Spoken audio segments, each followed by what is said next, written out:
The Time Machine, an excerpt. Written by H.G. Wells. Adaptations by Garcia Mann. Narrated by Michael Anthony Scott. Produced by thoughtaudio.com. Chapter 1. Introduction. The time traveler, the name I have given him, was expounding a recondite matter to us. His pale gray eyes shone and twinkled, his pale face flushed and animated. The fire burned brightly, and the soft radiance of the incandescent lights of the lilies caught the silver in the bubbles that flashed in our glasses. Our chairs, made by his own hands, embraced and caressed us, and there was that luxurious after-dinner atmosphere when thought runs gracefully free of the trammels of modern life. He put it to us in this way, marking his talking points with a lean forefinger as we sat and lazily admired his earnestness and fecundity at the new paradox he presented to us. "You must follow me carefully," said the time traveler. "I will have to repudiate one or two universally accepted ideas. The geometry, for instance, they taught you at school is founded on a misconception. Isn't that rather a complex subject to expect us to understand?" asked Philby, an argumentative person with red hair. "I do not expect you to accept anything without reasonable ground for it," responded the time traveler. "You will soon admit as much as I need from you. You already know that a mathematical line, a line of nil thickness, has no real existence. They taught you that in school. Neither does a real mathematical plane have no real existence. These things are mere abstractions." "That is correct," affirmed the psychologist. "Nor having any length, breadth, and thickness, can a cube have a real existence either," continued the time traveler. "There I object," said Philby. "Of course a solid body may exist. All real things exist." "Most people think that, but wait a moment," said the time traveler. "Can an instantaneous cube exist?" "I don't follow you," said Philby. "Can a cube that does not last for any time at all have a real existence?" asked the time traveler. Philby became pensive. "Clearly," the time traveler proceeded, "any real body must have extension in 4 directions. It must have length, breadth, thickness, and duration. Through a natural infirmity of the flesh, which I will explain to you in a moment, we incline to overlook this fact. There are essentially 4 dimensions, 3 that we call the planes of space, and a 4th dimension, time. There is, however, a tendency to draw an unreal distinction between the 3 dimensions of space and that of time, because it happens that our consciousness moves intermittently in one direction along the timeline from the beginning to the end of our lives." "That," said the young man, making spasmodic efforts to relight a cigar over the lamp, "that is clear indeed." "It is remarkable that this is extensively overlooked," continued the time traveler, with a slight hint of cheerfulness. "This is what is meant by the 4th dimension, though some people who talk about the 4th dimension do not know what this means. It is only another way of looking at time. There is no difference between time and any of the 3 dimensions of space, except that our consciousness moves along the time continuum. Some foolish people have gotten hold of the wrong side of that idea. You have already heard what they say about this 4th dimension." "I have not," said the provincial mayor. "It is simply this, that space, as our mathematicians have interpreted the concept, has 3 dimensions as I mentioned before, and is always definable by reference to 3 planes, each at right angles to the others. Some philosophical people have been asking why 3 dimensions particularly. Why not another direction at right angles to the other 3? They have even tried to construct a 4-dimensional geometry. Professor Simon Newcomb was expounding this to the New York Mathematical Society only a month ago. You know how on a flat surface, which has only 2 dimensions, we can represent a figure of a 3-dimensional solid. And similarly, they think that by models of 3 dimensions, they could represent one of 4 dimensions. If only they could master the perspective of the problem. Do you understand what I'm getting at? I think so, murmured the provincial mayor, and knitting his brows, he lapsed into an introspective state, his lips moving as one who repeats mystic words. Yes, I think I see it now, he said after some time, brightening into a genial manner. I do not mind telling you, I have been at work upon this geometry of 4 dimensions for some time. Some of my results are curious. For instance, here is a portrait of a man at 8 years old, another at 15, another at 17, and another at 23. All these are visible fragments of 3-dimensional representations of his 4-dimensional being, and when viewed separately, remain fixed and unalterable. Scientific people, proceeded the time traveler, after the pause required for our proper assimilation of what he had just said, know that time is only a kind of space. Here is a popular scientific diagram, a weather chart. This line I trace with my finger shows the movement of the barometer. Yesterday it was high, last night it fell, then this morning it rose again, and gently upward to this point. Surely, the mercury did not trace this line in any dimensions of space recognized, yet certainly it traced such a line, and therefore we must conclude that the line moves along the time dimension. However, said the medical man, staring hard at a coal in the fire, if time is only a 4th dimension of space, why is it, and why has it always been regarded as something different? Why can't we move in time as we move around in the other dimensions of space? The time traveler smiled. Are you sure we can move freely in space? Right and left we can go, backward and forward freely enough, as people have always done. I admit, we move freely in 2 dimensions. What about up and down? Gravitation limits us there. Not exactly, said the medical man. There are balloons. Go back to the time before the balloons. Except for spasmodic jumping and the inequalities of the Earth's surface, man has no freedom of vertical movement. Still, they might move slightly up and down, said the medical man. It is easier, far easier to move down than up, responded the time traveler. You cannot move at all in time. You cannot get away from the present moment, declared the medical man. My dear sir, on that point is where you are wrong, responded the time traveler. This is where the world has it wrong. We are always getting away from the present moment. Our mental existences, which are immaterial and have no dimensions, are passing along the time dimension with a uniform velocity from cradle to grave, just as we would travel down if we began our existence 50 miles above the Earth's surface. The difficulty I have is this, interrupted the psychologist. You can move around in all directions of space, but you cannot move around in time. That is the germ of my great discovery, responded the time traveler. However, you are wrong to say that we cannot move around in time.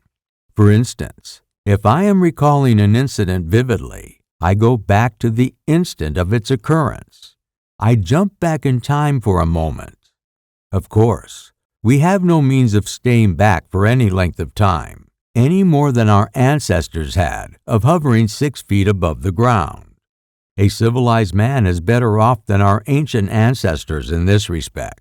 He can go up against gravitation in a balloon, and why should he not hope that ultimately he may be able to stop or accelerate his drift along the time dimension, or even turn around and travel the other way? What you propose is gibberish, muttered Philby. Why not? Asked the time traveler. It goes against reason, answered Philby. What reason? Asked the time traveler. Anyone can prove that black is white by using clever logical arguments, said Philby, but you will never convince me. Possibly not, said the time traveler, but now you begin to see the objective of my investigations into the geometry of 4 dimensions. Long ago, I had a vague inkling of just such a machine. To travel through time, queried the young man, somewhat puzzled by the time traveler's assertion. Yes, a machine that will travel indifferently in any direction of space and time, as the driver determines, responded the time traveler. Philby contented himself with laughter. However, I have experimental verification, said the time traveler, unaffected at Philby's reaction. It would be remarkably convenient for the historian, the psychologist suggested. One might travel back in time and verify the accepted account of the Battle of Hastings, for instance. Don't you think that would attract attention, said the medical man. Our ancestors had no great tolerance for anachronisms. One might learn Greek from the lips of Homer and Plato, the young man stated aloud. In which case, they would certainly plow you for the little go, since the German scholars have greatly improved Greek compared to those ancient times, quipped the psychologist. Then there is the future, said the young man. Just think, one might go back in time, invest all one's money, leave it to accumulated interest, and hurry on ahead. Or to possibly create a society erected on a strictly communistic basis, I interjected. Of all the wild, extravagant theories, responded the psychologist. Yes, I agree with you. That is the reason I never talked of it until now, I sputtered. I attempted to distract the subject from my frivolous interruption by turning attention back to the time traveler. Experimental verification. You are going to verify your theory. The experiment, cried Philby, who was getting brain-weary. Let us see your experiment, said the psychologist, even though it's all humbug. The time traveler smiled at us. Then, still smiling faintly, and with his hands deep in his trouser pockets, he walked slowly out of the room, and we heard his slippers shuffling down the long passage to his laboratory. The psychologist looked at us and muttered, I wonder what he's getting.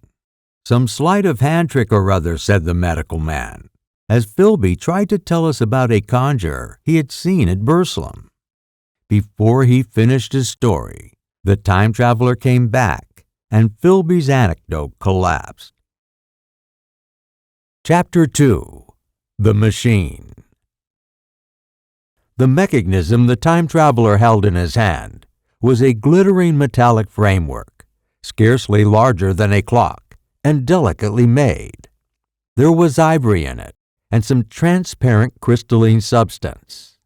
I must now be explicit, for what follows, unless we unequivocally accept his explanation, is a preposterous phenomenon. He took one of the small octagonal tables scattered around the room and set it in front of the fire with 2 legs on the hearth rug. On this table he placed the mechanism. Then he drew up a chair and sat down. The only other object on the table was a small shaded lamp, the bright light of which fell upon the model. There were also a dozen candles around the room, 2 in brass candlesticks upon the mantel, and several in sconces, making the room brilliantly illuminated. I sat in a low armchair nearest the fire, between the time traveler and the fireplace. Philby sat behind him, looking over his shoulder. The medical man and the provincial mayor watched him in profile from the right, the psychologist from the left, and the young man stood behind the psychologist. We were all on the alert. Looking back, it appeared inconceivable that the time traveler could have played any kind of trick on us under these conditions, however subtly contrived or adroitly performed. The time traveler looked at us and then at the mechanism. Well, What are you going to show us? Queried the psychologist. This small machine, said the time traveler, resting his elbows on the table and pressing his hands together above the apparatus, is only a model. It is my plan for a machine to travel through time. You will notice that it looks singularly askew, and that there is an odd twinkling appearance around this bar, as though it is in some way unreal. He pointed to the part with his finger. Also here is a white lever, and here is another. The medical man rose from his chair and peered into the machine. It's beautifully made, he said. It took 2 years to make, responded the time traveler. When we finished examining the machine, he continued his explanation. Now I want you to clearly understand that this lever, after I press it in this direction, sends the machine gliding into the future, and this other one reverses the motion. This saddle represents the seat for the time traveler. I am going to press the lever, and off the machine will go. It will vanish, pass into future time, and disappear. Have a good look at the machine, and also at the table, to satisfy yourselves there is no trickery.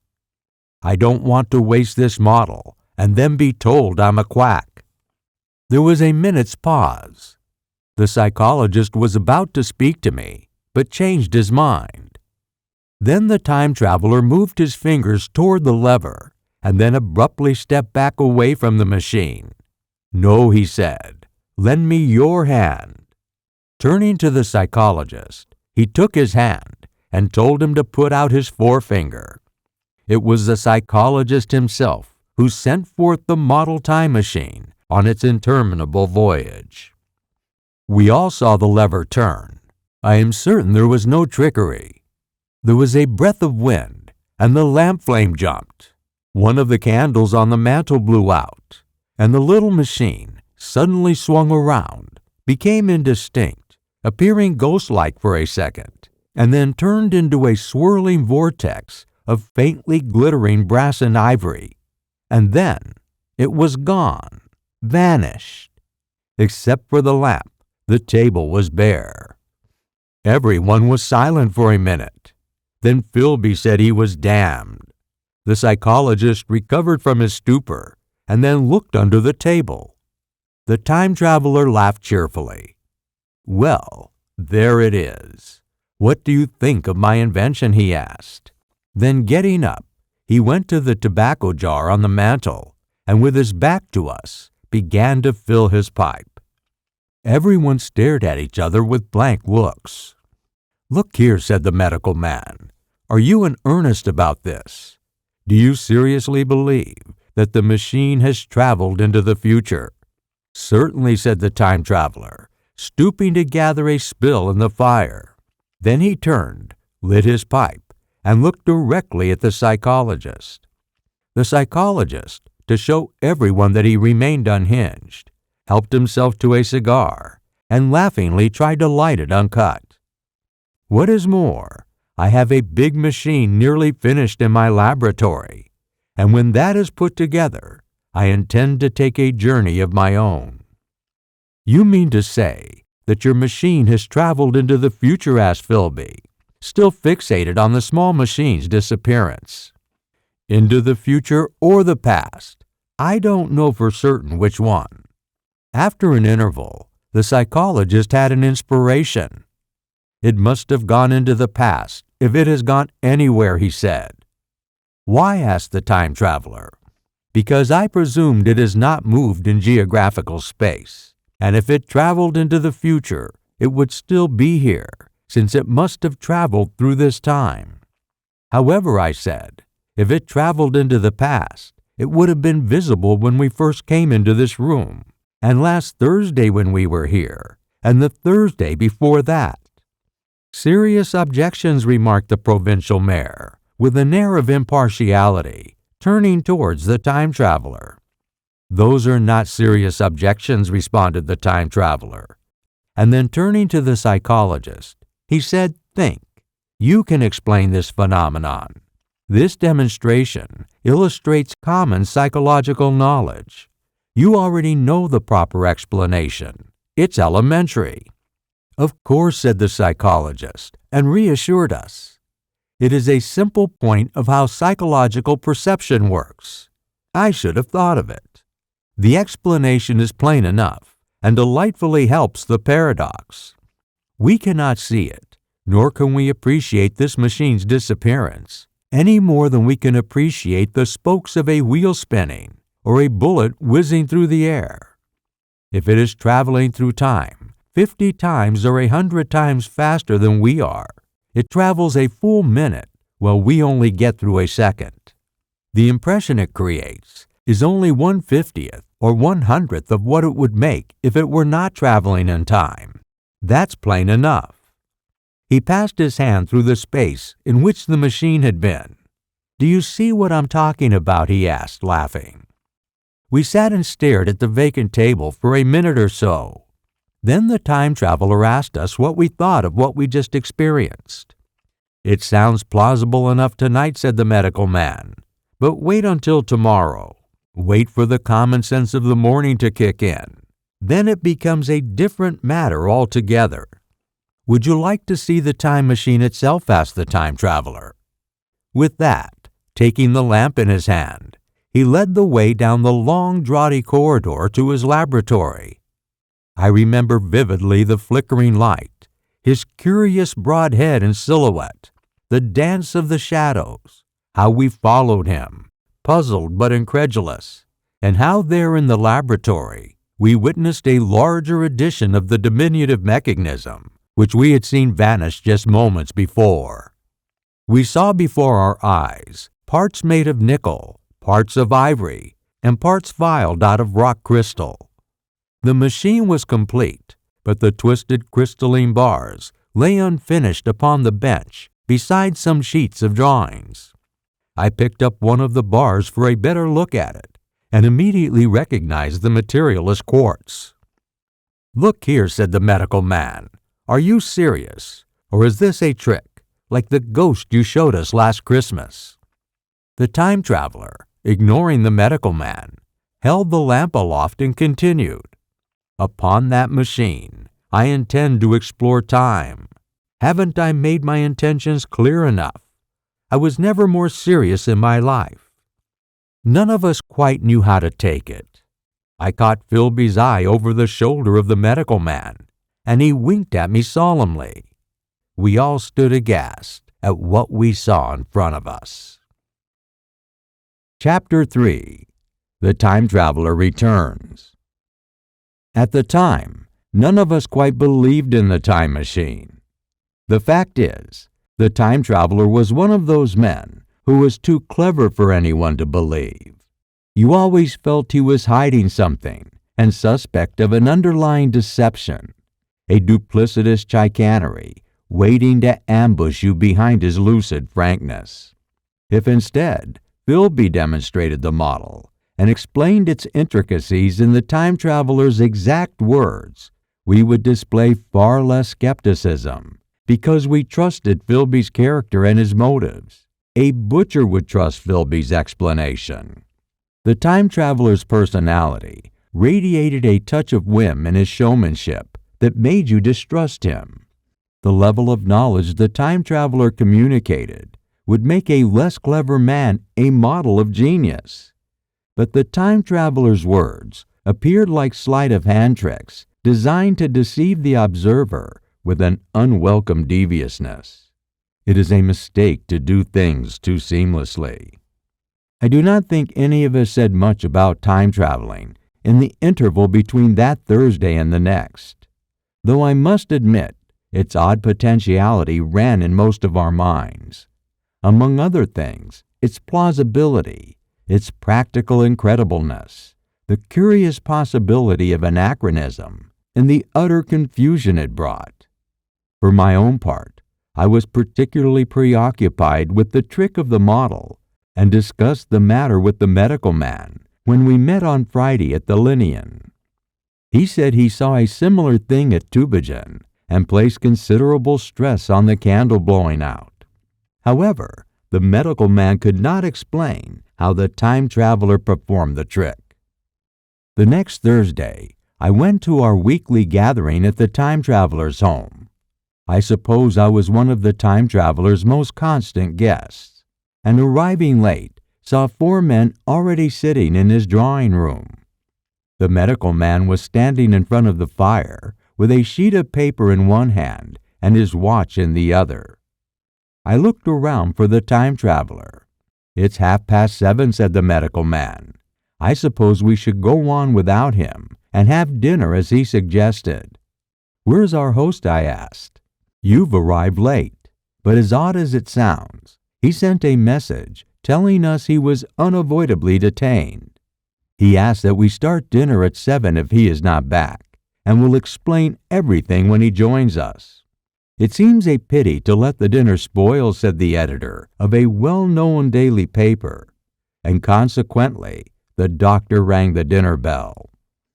The psychologist was the only person besides the doctor and me who had attended the previous dinner. The new guests were blank, the editor mentioned, a certain journalist, and another, a quiet, shy man with a beard, whom I did not know, and who, as far as my observation went, never opened his mouth all evening. There was speculation at the dinner table about the time traveler's absence. In a joking spirit, I suggested he might be time traveling. The editor wanted me to explain that to him, and the psychologist volunteered a wooden account of the ingenious paradox and astonishing trick we witnessed the prior week. In the middle of his explanation, the door from the corridor opened slowly and without noise. I was facing the door and was the first to witness the time traveler's entrance. At last, I sighed. The door opened wider, and the time traveler stood before us. I gasped in surprise. "Good heavens, man! What's happened to you?" cried the medical man, who saw him next, as all the guests turned towards the door. He was in an amazing plight. His coat was dusty and dirty, his sleeves smeared with green grass, and his hair disheveled and grayer, either with dust and dirt, or its color faded. His face was ghastly pale, and his chin had a cut on it, a cut half-healed. His expression was haggard and drawn, as if caused by intense suffering. For a moment, he hesitated in the doorway, as if the light dazzled him. Then he slowly walked into the room. He had a limp, as seen in footsore beggars. We stared at him in silence, expecting him to speak. He did not say a word, but walked painfully to the table and made a motion towards the wine. The editor filled his glass and pushed it towards him. He drained it in one solemn gulp, and by the expression on his face, one could see it did him good. Then he looked around the table, and the ghost of his old smile flickered once again across his face. "What on earth have you been up to?" asked the doctor. The time traveler did not seem to hear him. "Don't let me disturb you," he said, with a certain faltering articulation. "I'm all right."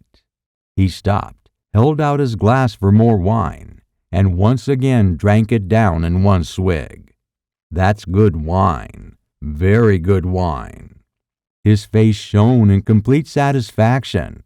His eyes grew brighter, and a faint color came into his cheeks. His glimpse flickered over our faces with a certain dull approval, and then he slowly looked around the warm and comfortable room. Then he spoke, in a manner as if he were feeling his way among his words. "I'm going to wash and dress now, and then I'll come down and tell you about my astonishing journey time traveling. If you do not mind, save me some dinner. I'm starving." He looked straight at the editor, who was a rare visitor, and welcomed him. The editor responded by attempting to ask a question. The time traveler raised his hand to stop the editor's query. "I will tell you everything as soon as I return," said the time traveler. Let me say, slightly disoriented. I need to freshen up first. It won't take long." He put down his glass and walked towards the staircase door. I saw his lame leg and heard the soft padding sound of his footsteps as he left the room. He wore nothing on his feet but a pair of tattered, blood-stained socks. Then the door closed behind him. I had half a mind to follow him, until I remembered how he detested any fuss about himself. For a moment, my mind whirled as I tried to make sense of it all. Then the editor, spreading his arms wide above his head and speaking in a voice as if creating the top headline for tomorrow's news, shouted, "Remarkable behavior of an eminent science," looking at each one of us in turn. This brought my attention back to the dinner table. "What game is he playing?" asked the journalist. "He's acting like a typical panhandler one finds in the lower quarters. I don't follow." I met the eye of the psychologist, and we both realized there was more to the story than what we were witnessing. I noticed the time traveler limping painfully upstairs. I do not think anyone else noticed his lameness. The first to recover completely from this surprising set of events was the medical man, who rang the bell for the time traveler's dinner. When the meal arrived, the editor turned to his knife and fork with a grunt, and the silent man followed suit. The dinner resumed. Conversation centered directly around the time traveler, with gasps of wonderment. Then the editor got fervent in his curiosity. "Does our friend have tales of his time travels he wishes to share with us?" he inquired. "I feel assured he will soon tell us about his business of the time machine," I answered, and accepted the psychologist's account of our previous meeting. The new guests were frankly incredulous. The editor raised objections. What was this time traveling? I say, can a man cover himself with dust by rolling in a paradox? The editor laughed at his own wit. Then, as the idea came home to him, he resorted to caricature and rhetorically asked, "I wonder if they have any clothes brushes in the future?" The journalist, too, would not believe the time-traveling explanation at any price, and joined the editor in the easy work of heaping ridicule on the whole scene. They were both the new kind of journalists, antagonistic, irreverent young men. When the time traveler returned, the journalist bellowed, "Our special correspondent in the day after tomorrow has arrived." The time traveler came into the dining room, dressed in ordinary evening clothes, although with a ghastly, haggard look that startled me. "I must say," said the editor hilariously, "these gentlemen say you have been traveling into the middle of next week. Tell us about what happens to the Prime Minister. Can I pay you for an exclusive?" The time traveler sat down at the place reserved for him at the table. Ignoring the editor, he smiled quietly in typical fashion. "Where's my steak?" he asked. Then, pulling his plate in front of him, he said, "What a treat it is to stick a fork into meat again."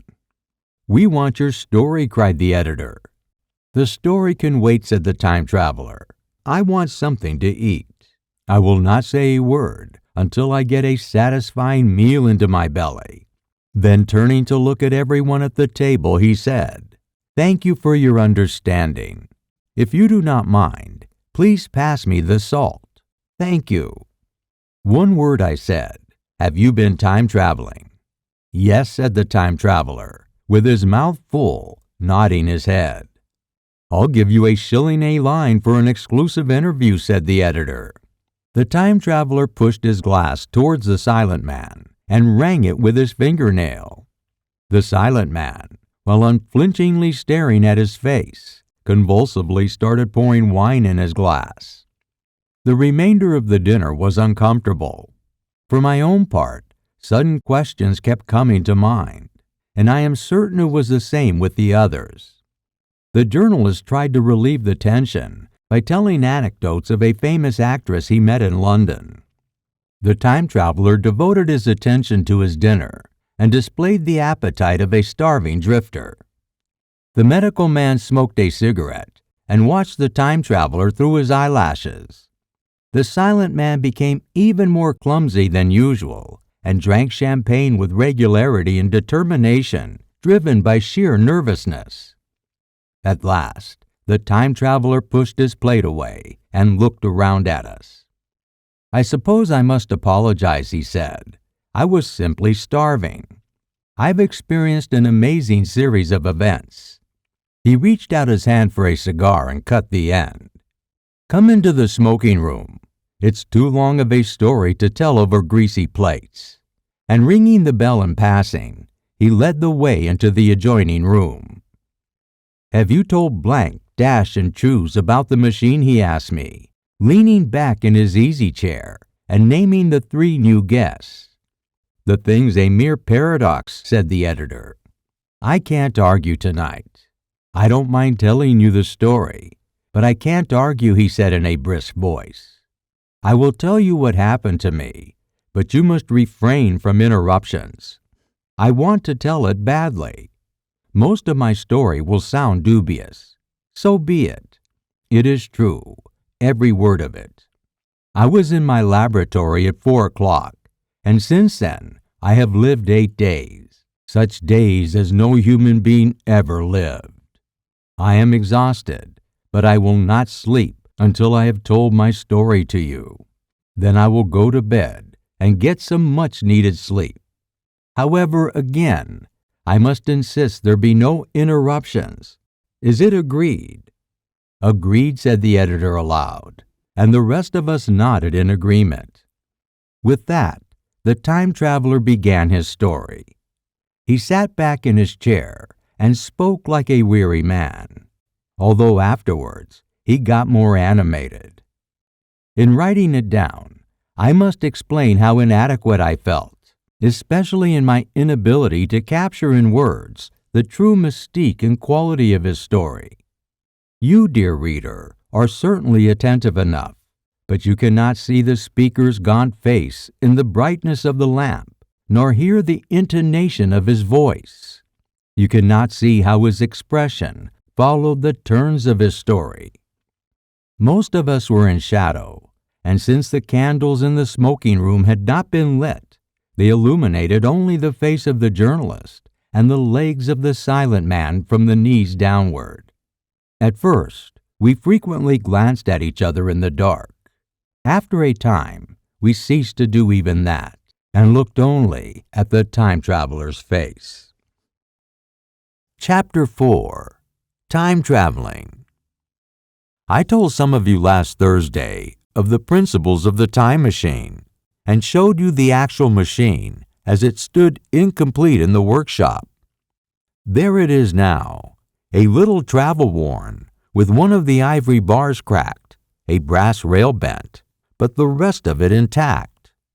I expected to finish it on Friday, but on Friday, when putting it together and nearly done, I noticed that one of the nickel bars was exactly 1 inch too short. I had to get it remade, so the nickel bar was not complete until this morning. It was at 10 o'clock today that the machine began its career. I wrote a note to you to start dinner without me if I did not make it back by 7 o'clock. Then I gave the machine a last tap, tightened all the screws, put 1 more drop of oil on the quartz rod, and sat firmly in the saddle. I suppose a suicidal person who holds a pistol to a skull feels the same consternation as I felt then at what might come next. I took the starting lever in one hand, the stopping lever in the other, and then began to slowly push the starting lever forward. I seemed to reel. I felt a nightmarish sensation of falling, and looking around in a dizzying manner, I noticed the laboratory did not change. I asked myself if anything had happened. For a moment, I suspected that my intellect tricked me. Then I noted the clock. A moment before, it had stood at 10:03. Now it was 3:30. I drew a breath, set my teeth, gripped the starting lever with both hands, and went off with a breathtaking pulse. The laboratory got hazy and then went dark. Mrs. Watchett came in, and without seeing me, walked towards the garden door. I suppose it took her a minute or so to traverse the place, but to me, she shot across the room like a bullet. Then I pressed the forward lever to its extreme position. The night came as rapidly as turning off a lamp, and in another moment came the surprise of the next day. The laboratory grew faint and hazy, then fainter and even fainter. The next night arrived with a dreary blackness. Then day arrived again, night again, day again, faster and faster still. An eddying murmur filled my ears, and a strange, inexpressible confusion descended on my mind. I'm afraid I cannot convey the endemic sensations of time traveling. They are excessively unpleasant.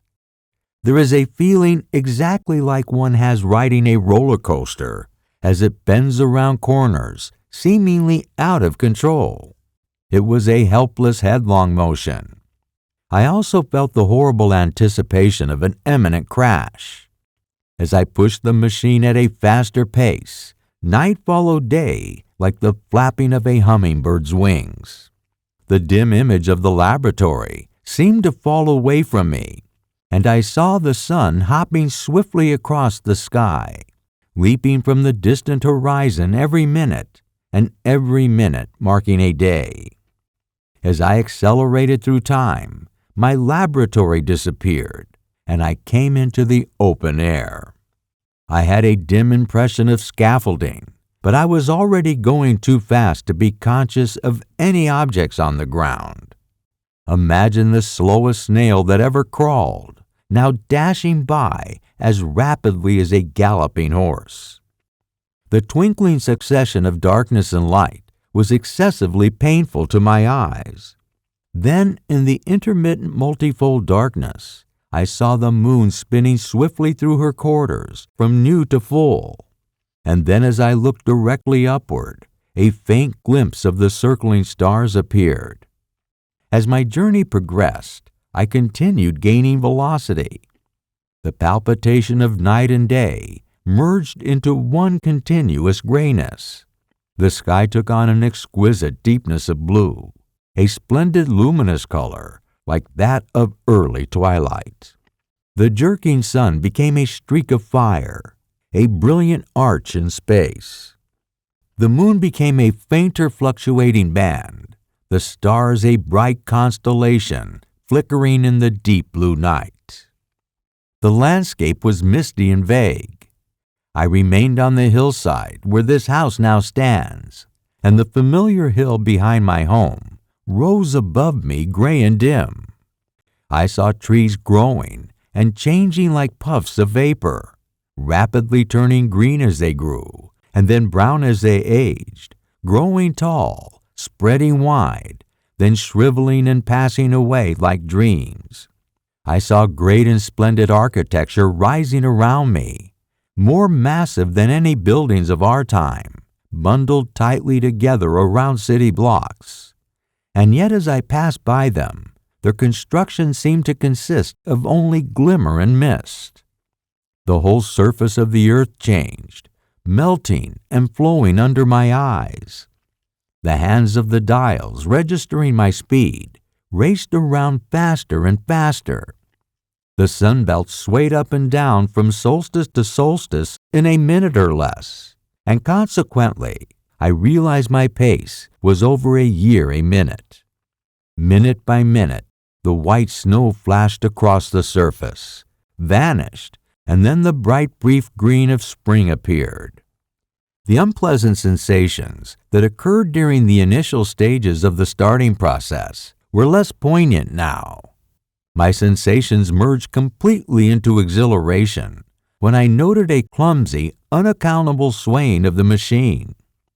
My mind was too confused to pay attention to it because I felt a surreal madness expanding within me. I flung myself headlong into futurity. At first, I scarcely thought of stopping, scarcely thought of anything but these new sensations. My mind perceived unknown illusions, one after the other in rapid succession, as a swirling dread engulfed me and took complete possession of me. I asked myself what strange developments of humanity I might find, what wonderful advances our civilization made in time's passage, as I scanned the dim, elusive world that raced and fluctuated before my eyes. I saw rich green trees and grasses cascading up the hillside and remained there without any wintry intermission. Even through the veil of my confusion, the earth seemed pleasing. That thought provided me the incentive to stop traveling forward in time. The substantive risk lay in the possibility of finding some foreign substance in the space I occupied, or somewhere on the machine. If I continued traveling at a high velocity through time, this scarcely mattered. The velocity attenuated me, causing me to slip like a vapor through the interstice of intervening substances. To come to a complete stop involved jamming myself, molecule by molecule, into whatever lay in my way. Stopping the machine moving forward in time meant bringing my atoms into such intimate contact with the obstacles stopping the machine that a profound chemical reaction, a far-reaching explosion, could result in blowing my apparatus and me out of the dimensionality of life and into the unknown. This possibility occurred to me repeatedly while I was making the machine, but at the time, I cheerfully accepted it as an unavoidable risk, the risk a time traveler must take. However, now that the risk lay immediately in front of me, I no longer saw it in the same cheerful light. The fact is, insensibly, the absolute strangeness of everything, the sickening jarring and swaying of the machine, and the feeling of prolonged falling absolutely upset my nerves. I told myself that I could never stop, but ironically, with a gust of petulance, I resolved to stop immediately. Like an impatient fool, I lugged over the lever, and the machine went reeling over uncontrollably and flung me headlong through the air. The sound of thunder clapped in my ears. The reverberation of the sound stunned me for a moment. A pitiless hail was hissing around me, and I was sitting on soft turf in front of the overturned machine. Everything still seemed gray, but I noticed the confusion in my ears vanished. I looked around me. I stood on a small lawn in a garden, surrounded by rhododendron bushes, and I noticed that their mauve and purple blossoms were dropping in a shower of beating hailstones. The rebounding, dancing hail hung together in a white cloud over the machine and moved around the ground like smoke. In a moment, I was wet to the skin. I said to myself, "Fine hospitality to a man who has traveled innumerable years to be here." I thought what a fool I was to get wet. I stood up and looked around me. A colossal statue of a figure, carved in white stone, loomed indistinctly beyond the rhododendrons through the hazy downpour. Everything else in this newfound world was invisible. The sensations I felt in that moment are hard to describe. As the columns of hail grew thinner, I saw the colossal white figure more distinctly. It was extremely large in scale, compared to the silver birch tree that touched its shoulder. The statue consisted of white marble in the shape of a winged sphinx, but the wings, instead of falling vertically at its sides, spread out horizontally so that it appeared to hover. The bronze pedestal was thick with verdigris. The statue's sightless eyes stared directly at me with a faint shadow of a smile on its lips. It was intensely weather-worn, imparting an unpleasant suggestion of decrepit old age. I stood looking at it for a time, possibly a minute or maybe half an hour. I could not tell. I could not sense the passage of time in this new place. It seemed to advance and recede as the hail fell in waves, becoming more dense and then thinner. At last, the falling hailstorm began to fade. The sky started to show its blue hue as the sun began to shine, casting its light over the hill I stood upon. I looked up again at the crouching white shape, and the full audacity of my voyage suddenly came to me. What would appear when the hazy curtain of my voyage withdrew altogether? What might have happened to humanity? What if cruelty had grown into a common passion? What if in this interval of time the human race had lost its humanness and developed into something inhuman, unsympathetic, and overwhelmingly powerful?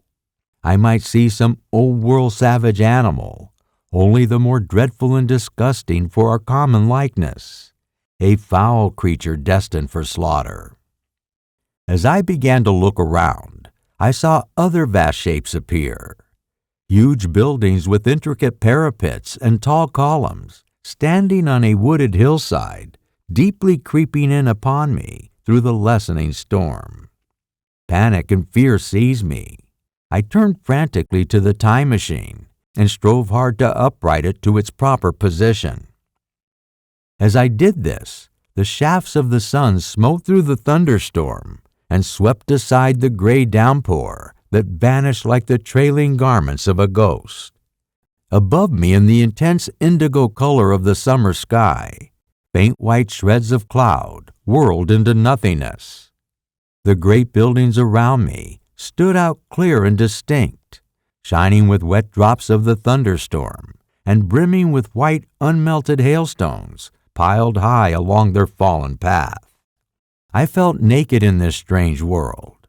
I felt as a bird may feel in the clean air, knowing that hawk wings were soaring high above it and knowing it could swoop down to its destruction at any time. My fear grew into frenzy. I took a long breath, regained my balance, and again grappled fiercely with the machine. The machine gave under my desperate struggle and tumbled over. It struck my chin violently. With one hand on the saddle and the other on the lever, I once more attempted to stand the machine upright. In a distant circular opening, I saw a group of figures clad in rich soft robes looking directly at me. I heard their voices as they approached. Coming through the bushes by the White Sphinx were the heads and shoulders of people running. One of them emerged in a pathway leading straight to the small lawn upon which I stood with my machine. He was a slight creature, approximately 4 feet high, clad in a purple tunic and girdled at the waist with a leather belt. He wore soft lace boots, his legs bare to the knees, and his head was bald. He struck me as a beautiful, graceful creature with flushed rose-colored cheeks, but indescribably frail. At the sight of him, I suddenly regained confidence and released my hands from the machine. Chapter 5. The Golden Age. In another moment, I was standing face to face with a man, fragile in stature, but unmenacing in every way. He came straight up to me and laughed as he looked directly into my eyes. The absence of any sign of fear struck me as bizarre. At the time, I felt that if an unrelated but vastly different human species suddenly appeared, it would have created, at least, a sense of astonishment, not laughing. My thought immediately vanished when the man turned to 2 others who were following him and began speaking to them in a strange but sweet liquid tongue. Others began to join them, until a small group of 8 or 10 of these delicate creatures surrounded me. Then one of them addressed me. When I responded, it occurred to me that my voice was too harsh and deep for them. I shook my head and, pointing to my ears, shook it again. He stepped forward, hesitated, and then touched my hand. Then I felt the soft fingers of the others on my back and shoulders. They wanted to make sure I was real. Nothing in this alarmed me. In fact, There was something in these people that inspired confidence, a gracefulness, a kind gentleness, a childlike ease, coupled with a small and diminutive stature. I made a sudden motion to warn them when I saw their pink hands touching the time machine. Fortunately, when it was not too late, I thought of a potential danger with the machine I had forgotten. As fast as I could react, I reached over the bars of the machine and immediately unscrewed the levers that set the machine in motion and put them in my pocket. Then I turned to face the assembled crowd to see what I could do in the way of communicating with them. Then, looking more closely at their features, I saw further peculiarities in their scant Dresden-like appearance. Their hair, which was uniformly curly, came to a sharp end at the neck and cheek. There was not the faintest suggestion of hair on their face, and their ears were singularly minute. Their mouths were small, with bright red thin lips, and their chins came to a sharp point. Their eyes were large, some turquoise blue and others emerald green, casting an overall aesthetic appearance. They made no effort to communicate with me, but simply stood around me smiling and speaking in soft cooing notes to each other. I attempted to start a conversation with them. I pointed to the time machine and then to me, hesitating for a moment on how to express time. I pointed to the sun. At once, a quaint figure in a checkered purple and white robe followed my gesture and then astonished me by imitating the sound of thunder. For a moment, I staggered at his response, though the significance of his gesture was plain enough. I questioned their ability to ever understand me. Then I realized what confused me. I always anticipated that the people of the year 802,701 AD would be incredibly advanced in knowledge, art, science, medicine, and in fact, in everything compared to our time. Then one of them asked me a question that showed their collective intellectual level of 5-year-old children. In a series of hand gestures, I surmised that they asked me if I came from the sun in a thunderstorm. I realized they were not the advanced civilization I imagined I would find in the future. A flow of disappointment rushed across my mind. For a moment, I could not help but feeling that I built the time machine in vain. I nodded, pointed to the sun, and gave them such a vivid rendering of a thunderclap that it startled them. They all withdrew a pace and bowed. Then one came towards me laughing, carrying a chain of beautiful, unrecognizable flowers, and put it around my neck. The rest melodiously applauded, and then all of them began picking flowers and laughed while they flung them upon me, smothering me with an assortment of blossoms.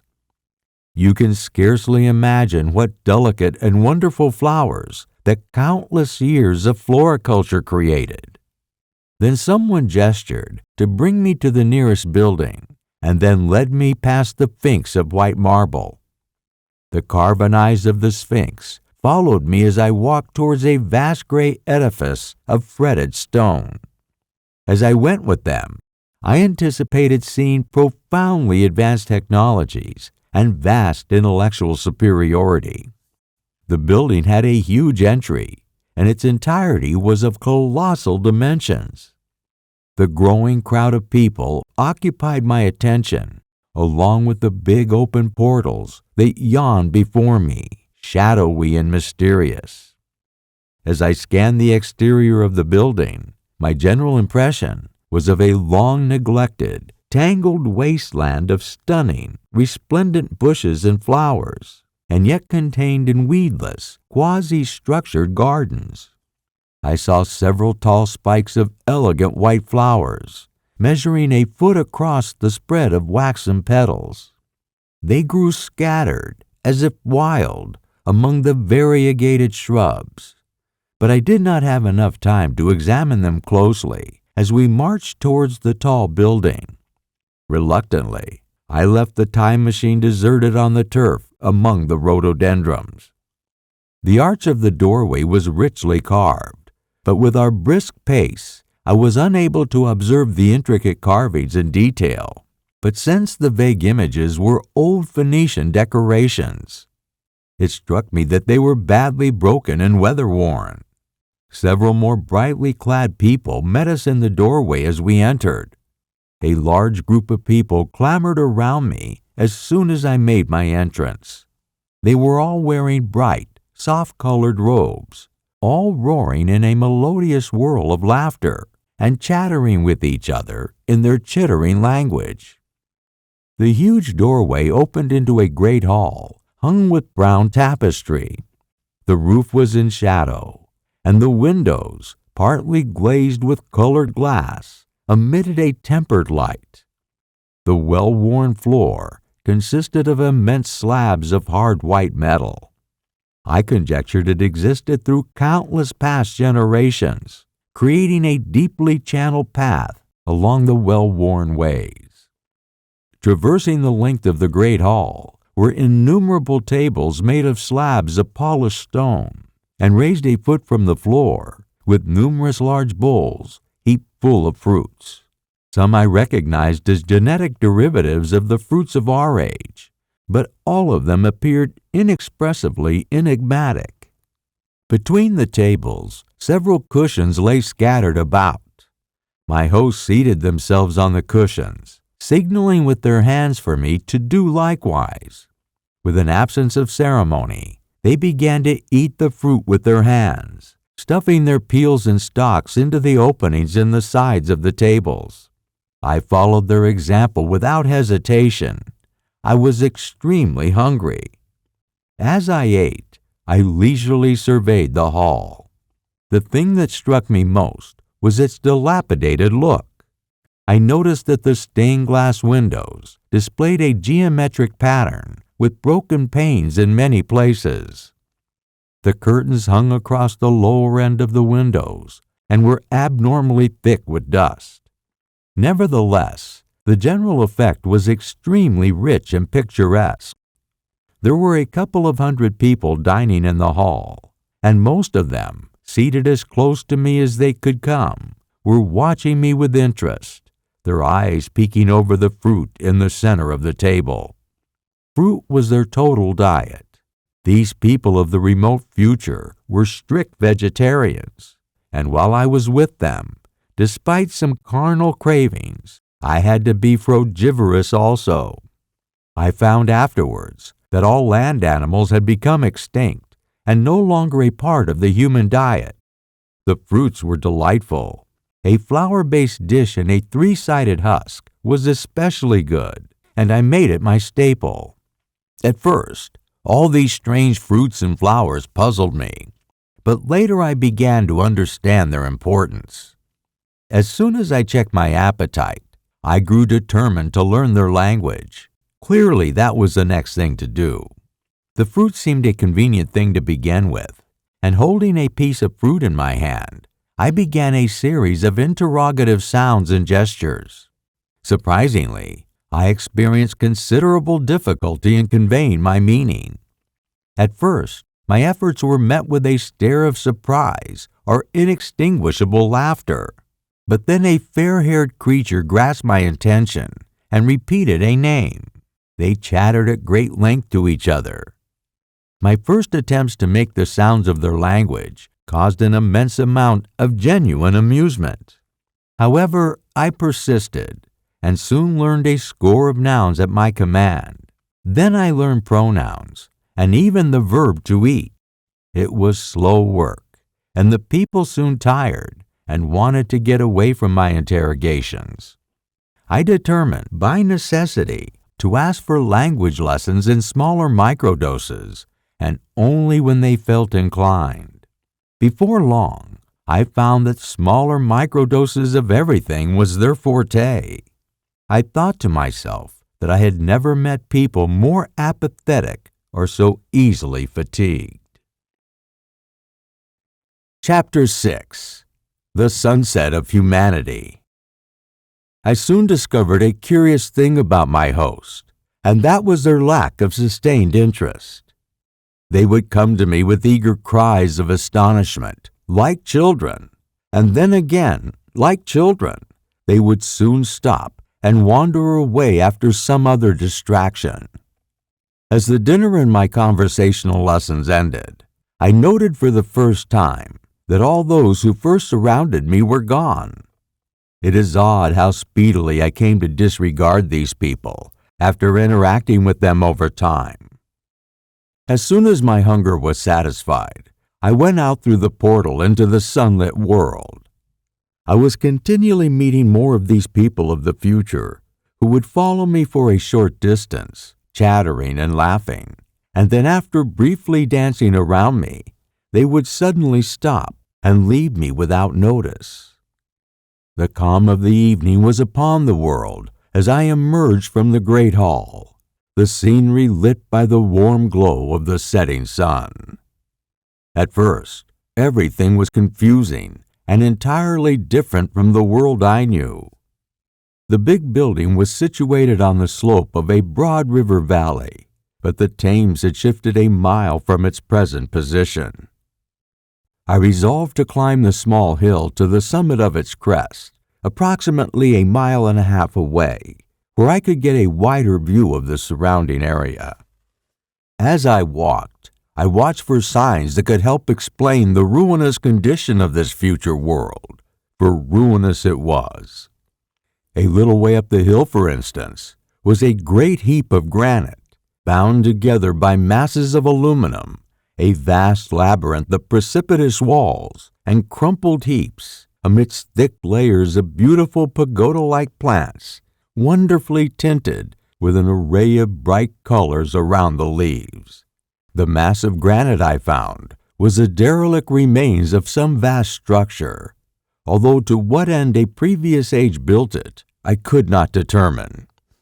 It was here that I was destined to have a strange experience, the first intimation of a still stranger discovery, but I will explain that later. Looking around from the terrace to where I rested, I realized there was no small houses to be seen. Apparently, the single household had vanished. Here and there among the greenery were palace-like buildings, but the houses and cottages, which form the basic characteristic features of our English landscape, had disappeared. So communism is the final winner of the global socio-economic race, I sadly muttered to myself. On the heels of that realization came another thought. I looked at the half-dozen diminutive figures following me. They had the same costume, the same soft hairless visage, and the same rotundity of limb. It was strange that I did not notice this before. Now everything was becoming extremely strange. I was beginning to see my surroundings and these people more objectively. Their clothes, for example, even in their varied array of colors, did not differentiate gender as in our age. Their children were miniatures of their parents, although extremely precocious. Aside from this one behavioral difference, everyone was a duplicate of the other, and alike in every way. Observing the ease and security in which these people lived, this close resemblance of genders was after all what one would expect. I realized that the strength of a man and the softness of a woman, the institution of the family, and the differentiation of occupations are the militant necessities of an age anchored by physical brute force. When the general population reaches balance and abundance, too much childbearing becomes an evil rather than a blessing to the state. Where violence is rare and offspring secure, there is less necessity. In fact, there is no necessity for an efficient family. And the specialization of genders with reference to their children's needs disappear. We see the beginnings of this trend even in our own time. And in this future age, the transformation found its endpoint. This, I must remind you, was my speculation at the time. Later, I discovered how far it fell short of the incarnate conditions that existed in this world. While I was musing upon these things, a beautiful but modest structure, like a well under a cupola, attracted my attention. In a transitory way, I thought of the oddness of wells still existing, but stopped thinking about what I saw and continued my quest. There were no large buildings as I climbed higher on the hill. Then, as my path grew steeper, I noticed that the people following me suddenly stopped. Exhausted, they could not continue walking and left me alone for the first time. This brief isolation allowed me to appreciate the sense of personal freedom we see in our age. Imagine if your life consisted of living in a group, never sensing independence or personal freedom, but instead tightly huddled together day and night. This strange sense of freedom and adventure gave me the push I needed to ascend to the crest. There I discovered an old chair made of an unfamiliar yellow metal, corroded in parts with red rust, half smothered in soft moss, and the armrest, resembling a griffin's head, was cast in the same unknown metal.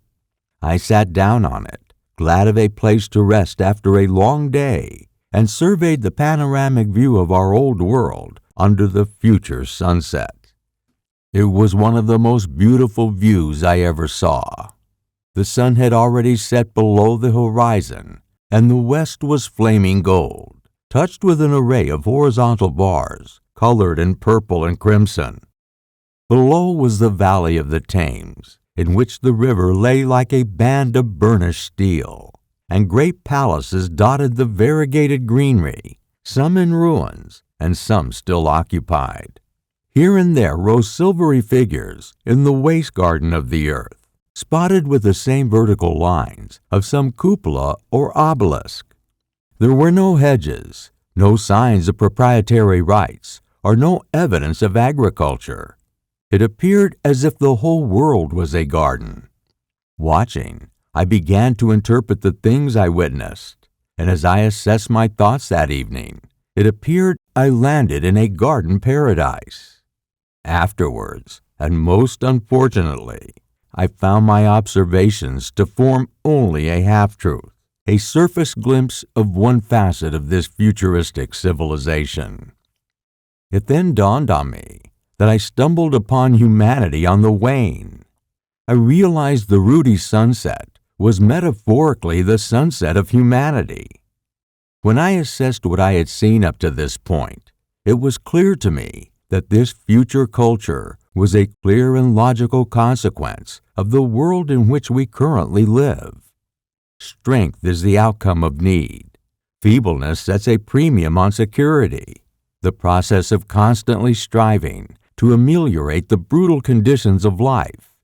The true civilizing mechanism that makes life more secure had moved steadily toward a futuristic climax. Over many centuries, the triumph of softening social conditions over nature's need of ruthless strength had finally occurred. Things that are now mere dreams today became deliberate projects and carried forward into the future. The harvest of our present modernity is what I saw in front of me. In our times, the continued sanitation of the cities and the advancements in the production and delivery of food to city populations are still in rudimentary stages of development. Even though the sciences have attacked only a minuscule realm in the field of human disease, it continues its progressive efforts steadily and persistently. Our agricultural advancements cultivate only a score or so of wholesome plants, leaving the greater number to dwindle in size and eventually succumb to extinction. We steadfastly improve plants and animals through selective breeding. We cultivate a new and better peach, a seedless grape, a sweeter orange, larger flowers, and a hardier breed of cattle. We improve them gradually because our ideals are vague and tentative and our knowledge limited. In our clumsy hands, nature lingers shy and slow in revealing her secrets. Someday, We will become more efficient at increasing the number of marvelous discoveries as we proceed into the future. That is the drift of the modern current, despite the eddies.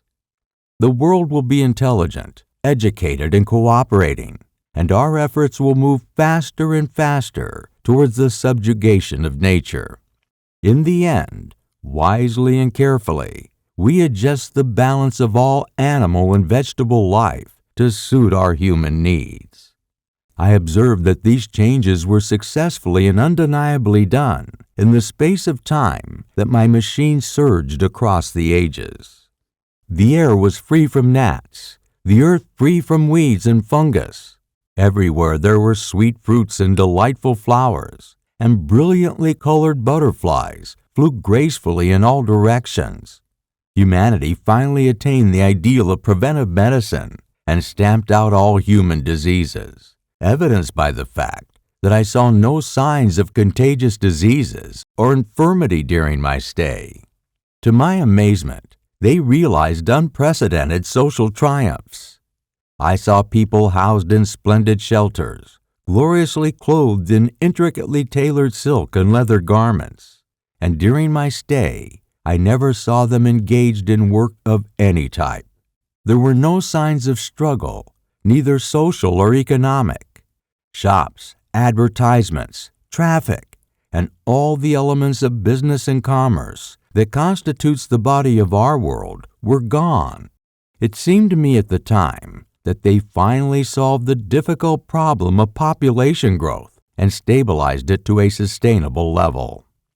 On that golden evening, in deference to everything I witnessed, I naturally concluded that I had arrived in a quixotic social paradise, made tangible through the passage of time. With shifting human conditions comes inevitable adaptations to change. I ask you, what is the cause of human intelligence and vigor? Unless biological science is a mass of errors, human vitality is a derivative of hardship and freedom, building itself under conditions where the active, strong, and adaptable survive, and outliers fall into despair and wretchedness, only to perish. We thrive on conditions that put a premium on the loyal alliance of capable people, upon self-restraint, patience, and critical thinking. The institution of the family brings many benefits in its dogged attempts of survival, such as parental devotion and tenderness for offspring that deflect the imminent dangers present to a young life. The human spirit arises out of natural conflicts it faces in the world. Yet I ask you, in today's civilized world, where are those imminent dangers? What does our society wish to create when it comes to the dangers we face? If you think deeply enough on the subject, the rising sentiment of our social values is to rid the world of anything that makes us uncomfortable and to vanquish everything that requires coarse savagery to survive. The objective of our age is to make these dangers unnecessary in the future. When I thought of the physical slightness of the people, their lack of intelligence, and those big abundant ruins, it strengthened my belief that civilization had succeeded in a perfect conquest of nature. It appeared to me that after all the battles of the earth's savageries, society finally fell into an age of peace. Humanity had been strong, energetic, and intelligent, and used all its abundant vitality to alter the conditions under which it lived. The future I experienced was humanity's conclusive reaction to these altered conditions. Under these new conditions of perfect comfort and security, the restless energy within us that creates our strength becomes weakness. Even in our own time, certain tendencies and desires, once necessary to survival, become unnecessary, unsuitable, and a constant source of failure. Physical courage and the love of battle, for instance, are not necessary any longer, and may even be hindrances to a civilized society. In a state of physical balance, security, social power, physical prowess, and intellectuality become out of place. If my theory is correct, for countless years, There existed no dangers of war, no criminal violence, no danger from wild beasts, no devastating diseases, no overpowering need of strength, and no need of toil. For such a life, what we call the weak are as well equipped as the strong, and are thereby no longer weak. In fact, they are better equipped, since the strong, fretted by restless energy, would no longer have an outlet. No doubt the exquisite beauty of the buildings I saw was the outcome of the last surge of the now purposeless efforts of civilization before it settled down into perfect harmony, the flourish of that triumph that initiated the last great peace. This has always been the fate of energy, indwelling in comfort and security. It succumbs to art and eroticism, and then decays into languor and putrefaction. Yet even this artistic impotence would die away. It had almost died in the time in which I arrived. To adorn themselves with flowers, to dance, to sing in the sunlight, every action focused on the artistic spirit. And if my speculations of the future serves true, in due time that spirit would be no more. Even that beatific era of tranquil harmony would fade in the end into a contented inactivity. In our age, humanity keeps sharp on the grindstone of pain and necessity. It seems to me that here in the future, what I witnessed was that hateful grindstone broken at last.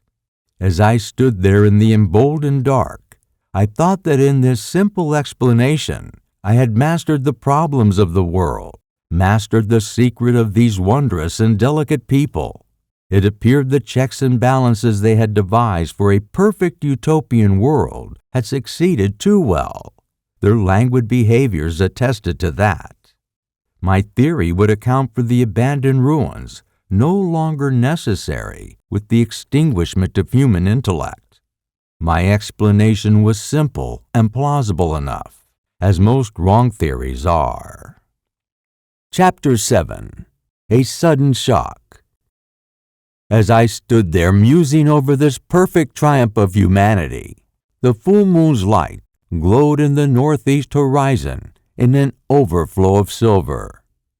The bright figures ceased to move around below. A noiseless owl flitted by, and I shivered with the chill of the night.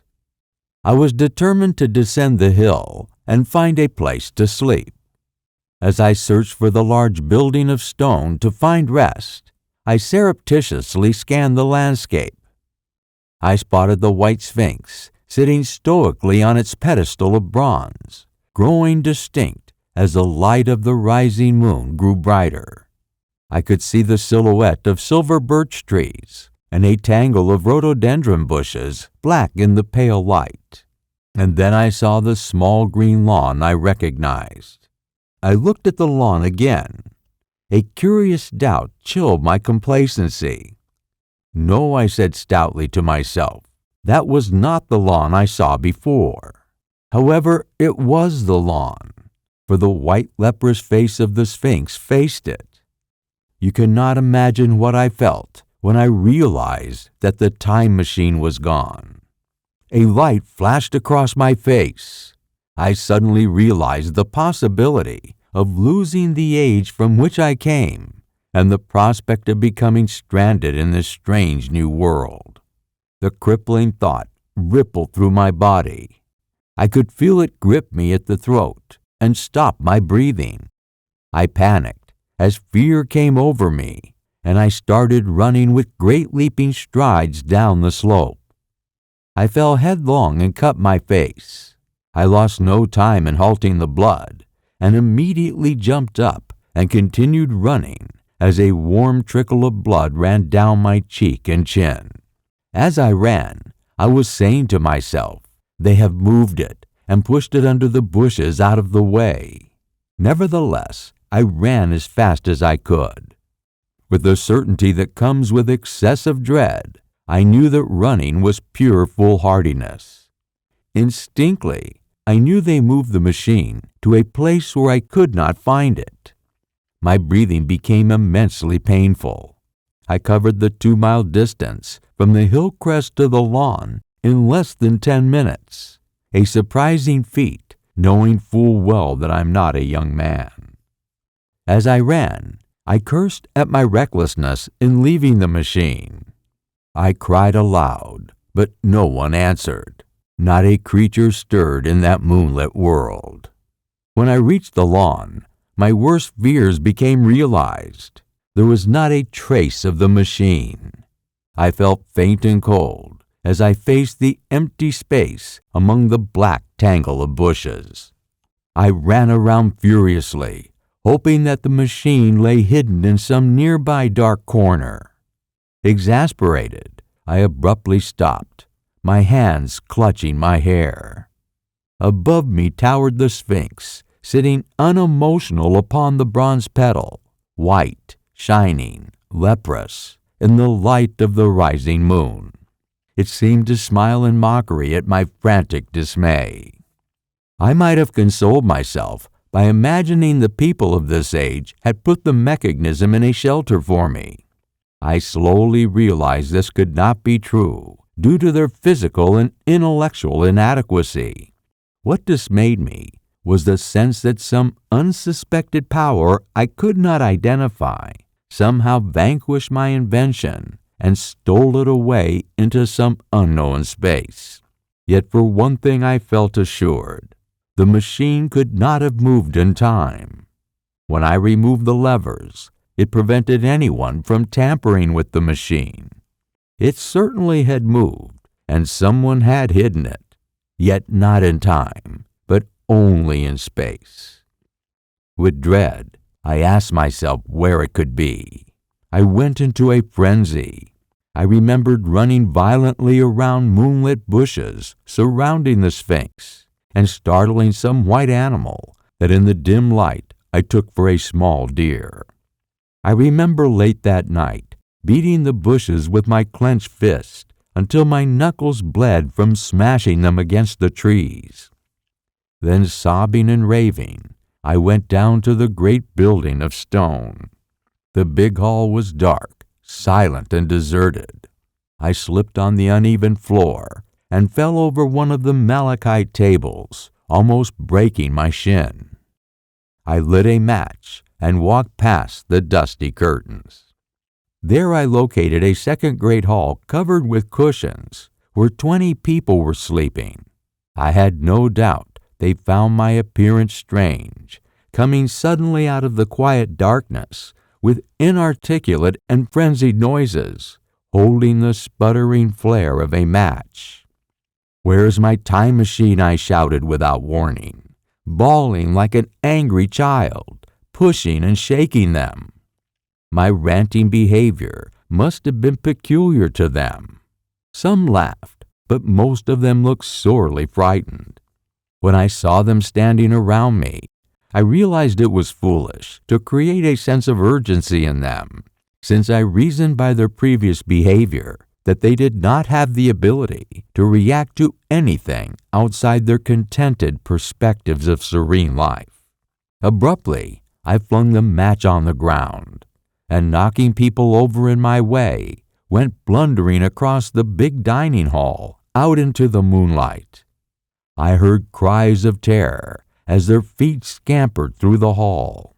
I felt hopeless as the sudden angst of separation from my age came upon me, as well as the realization that here in this distant future I am nothing but a strange being in a dystopic world.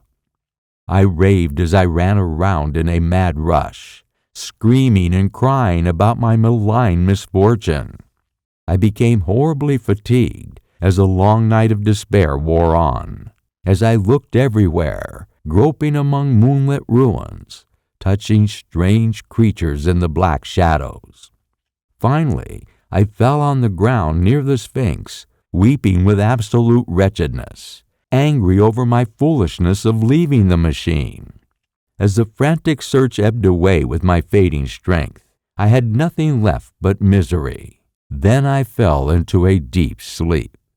When I awoke again, it was morning, and a couple of sparrows were hopping on the turf within the reach of my arm.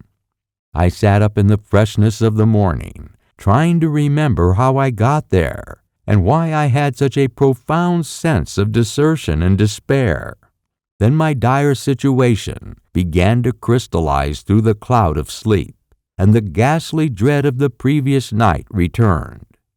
I decided to look at my desperate situation squarely in the face and figure out a rational solution. Suppose the worst, I said to myself. Suppose the machine is lost, destroyed. It is incumbent on me to remain calm and patient, to learn the way of the people, to get a clear idea of the method of my loss and the means of getting materials and tools to make another machine. That was my last desperate hope, an improbable hope, but better than despair. I stopped and looked around. It was a beautiful and curious world. I started to think that someone had only hidden the machine. All I had to do was remain calm and patient, find its hiding place, and recover it either by force or cunning if necessary. With a recovery plan in place, I scrambled to my feet and looked around wondering where I could bathe. I felt weary, stiff, and travel-soiled, and the freshness of the morning enticed me to wash the dirt from my body. As I went about the business of bathing, I found myself wondering about my intense frenzy the night before. I began to make a careful examination of the ground around the lawn. I wasted time by asking questions to people passing by. They all failed to understand my gestures. Some were simply stolid, and some thought it was a jest and laughed. I had to hold myself back from anger and the sense of revenge that overcame me. They were foolish impulses, but the darkness in me created ill-curbed fear and blind acrimony. Fortunately, the turf gave me an indication of what may have happened to my machine. The turf had grooves ripped in it, about midway between the pedestal of the Sphinx and the marks the machine made on my arrival when I struggled with it when it overturned. There were other signs of removal around the ground, with curious narrow sloth-like footprints. This directed me to pay closer attention to the pedestal of the Sphinx. It was made of bronze and highly decorated with deep frame panels on either side. I rapped at the panels. The pedestal was hollow. Examining the panels with care, I found them discontinuous within the frames. There were no handles or keyholes, but I reasoned that if the panels were doors, they may open from the inside. One thing was clear to me. It took no great mental effort to infer that my time machine was inside that pedestal. How it got there was a different problem. I saw the heads of two orange-clad people coming towards me through the bushes and blossom-covered apple trees. I turned smiling to them and motioned them over to me. They came, and then pointing to the bronze pedestal, I tried to relate my wish to open it. However, their reaction caused an odd behavior in them. It was as if I made an inappropriate gesture, and they huffed and hurriedly walked away. Next, I tried a sweet-looking chap in a white robe, but the result was the same. Somehow, his manner made me feel ashamed of myself. As he walked off, my temper got the better of me.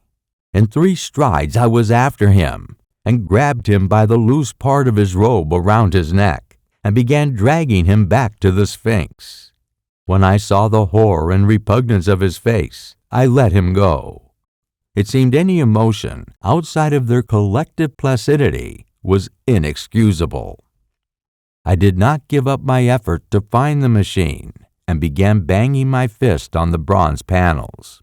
For a moment, I thought I heard something stir inside, but then I realized it was probably the structure creaking like old houses do in our time.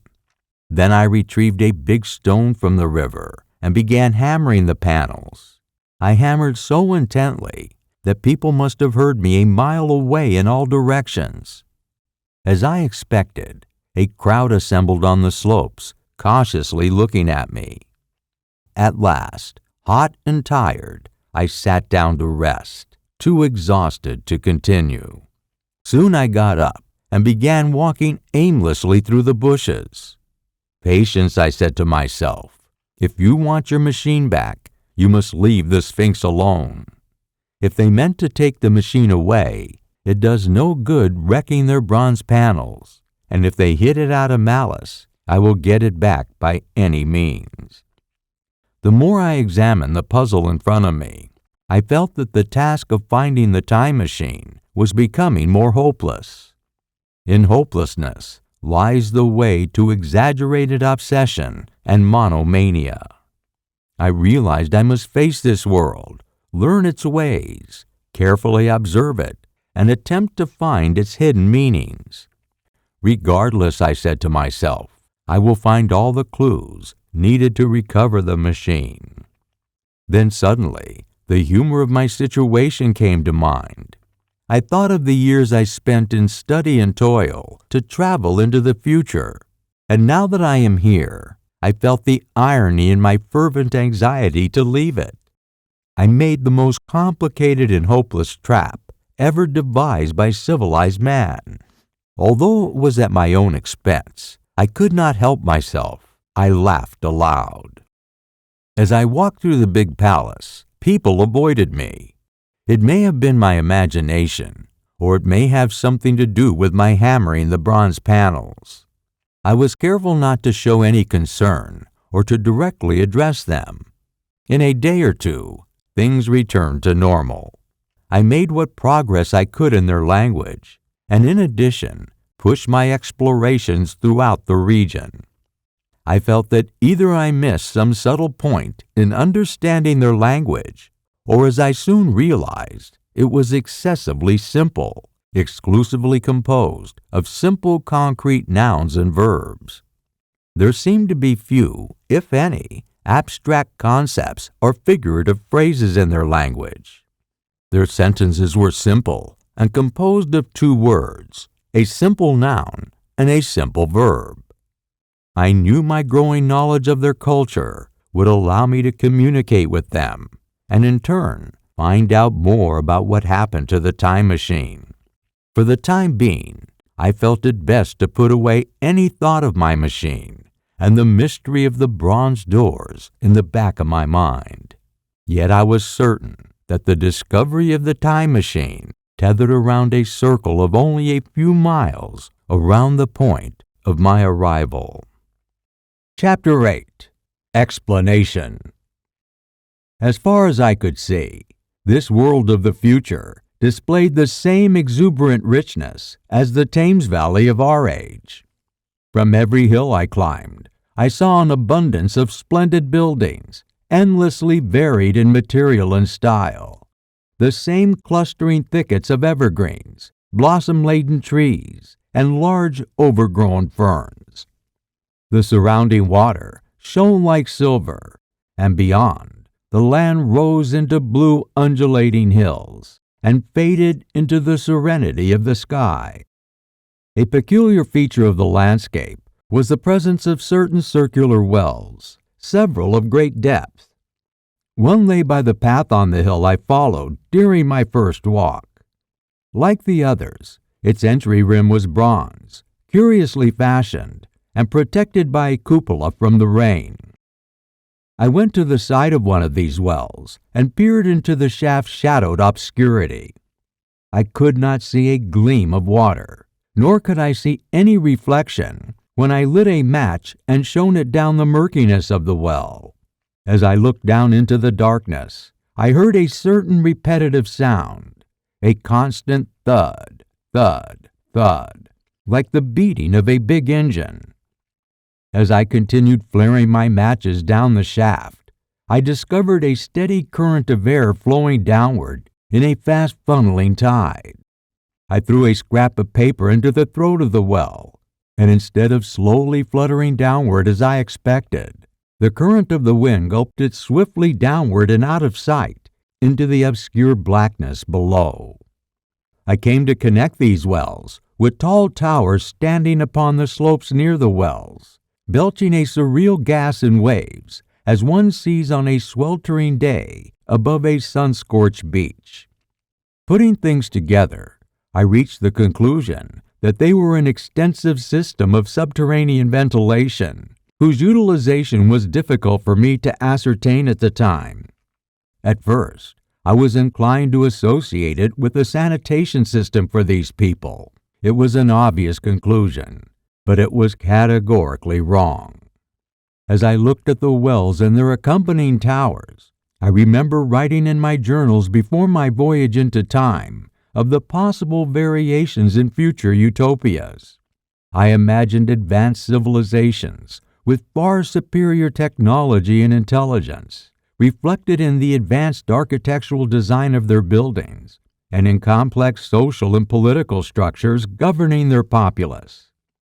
While such details are easy to obtain when one understands the general workings of an era, the intricacies of a future age remain cloaked in secrecy and inaccessible to a migrator from a different eon.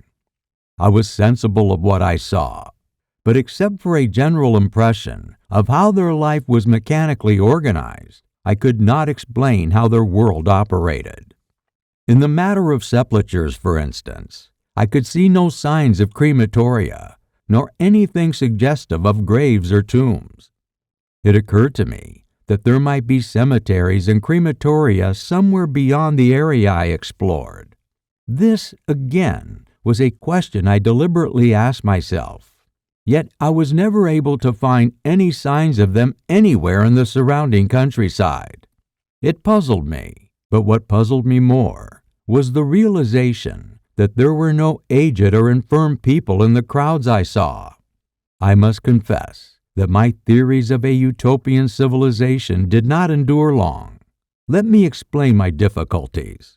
The several palaces I explored were common living spaces, great dining halls, and sleeping apartments. I did not find any machinery or appliances of any kind, yet these people clothed themselves in pleasant fabrics.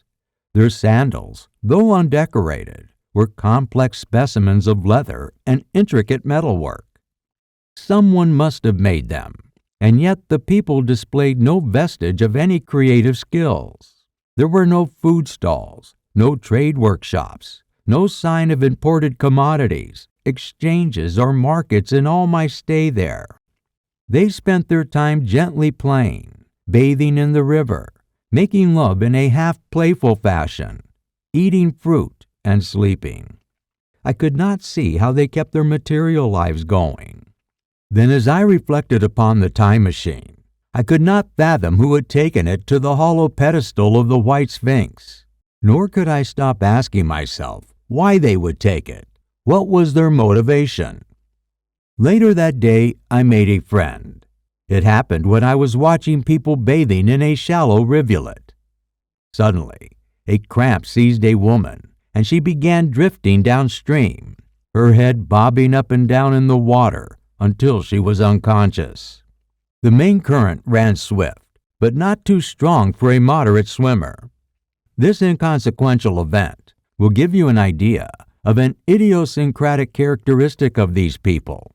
None of them made the slightest attempt to rescue the woman drowning before their eyes. When I realized this, I slipped off my clothes, and wading in at a point lower down the river, I caught the poor soul and drew her safely to land. I rubbed her limbs and pushed up and down on her chest, and fortunately, she began spitting up water and breathing again. As soon as I saw she was all right, I left her. I did not expect any gratitude from her, due to my experience of the short attention span with everyone I met. In that assumption, however, I was wrong. This happened in the morning. In the afternoon, I met the same woman as I returned from an exploration. To my surprise, she received me with cries of delight and presented me with a big garland of flowers, evidently made for me and me alone. The offering surprised me, and I did my best to display my appreciation of the gift. We sat down together in a little stone arbor, engaged in conversation, consisting chiefly of smiles and exaggerated hand gestures. The woman's friendliness affected me as a child's attentiveness might have done. We passed each other flowers, and she kissed my hands. I did the same to hers.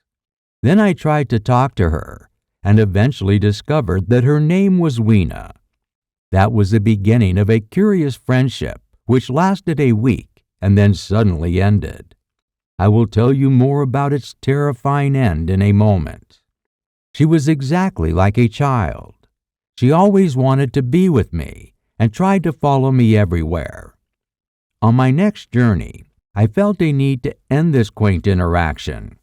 I decided that by taking her with me, she would become bored of our play or become exhausted as she followed me, as was the tendency of her people.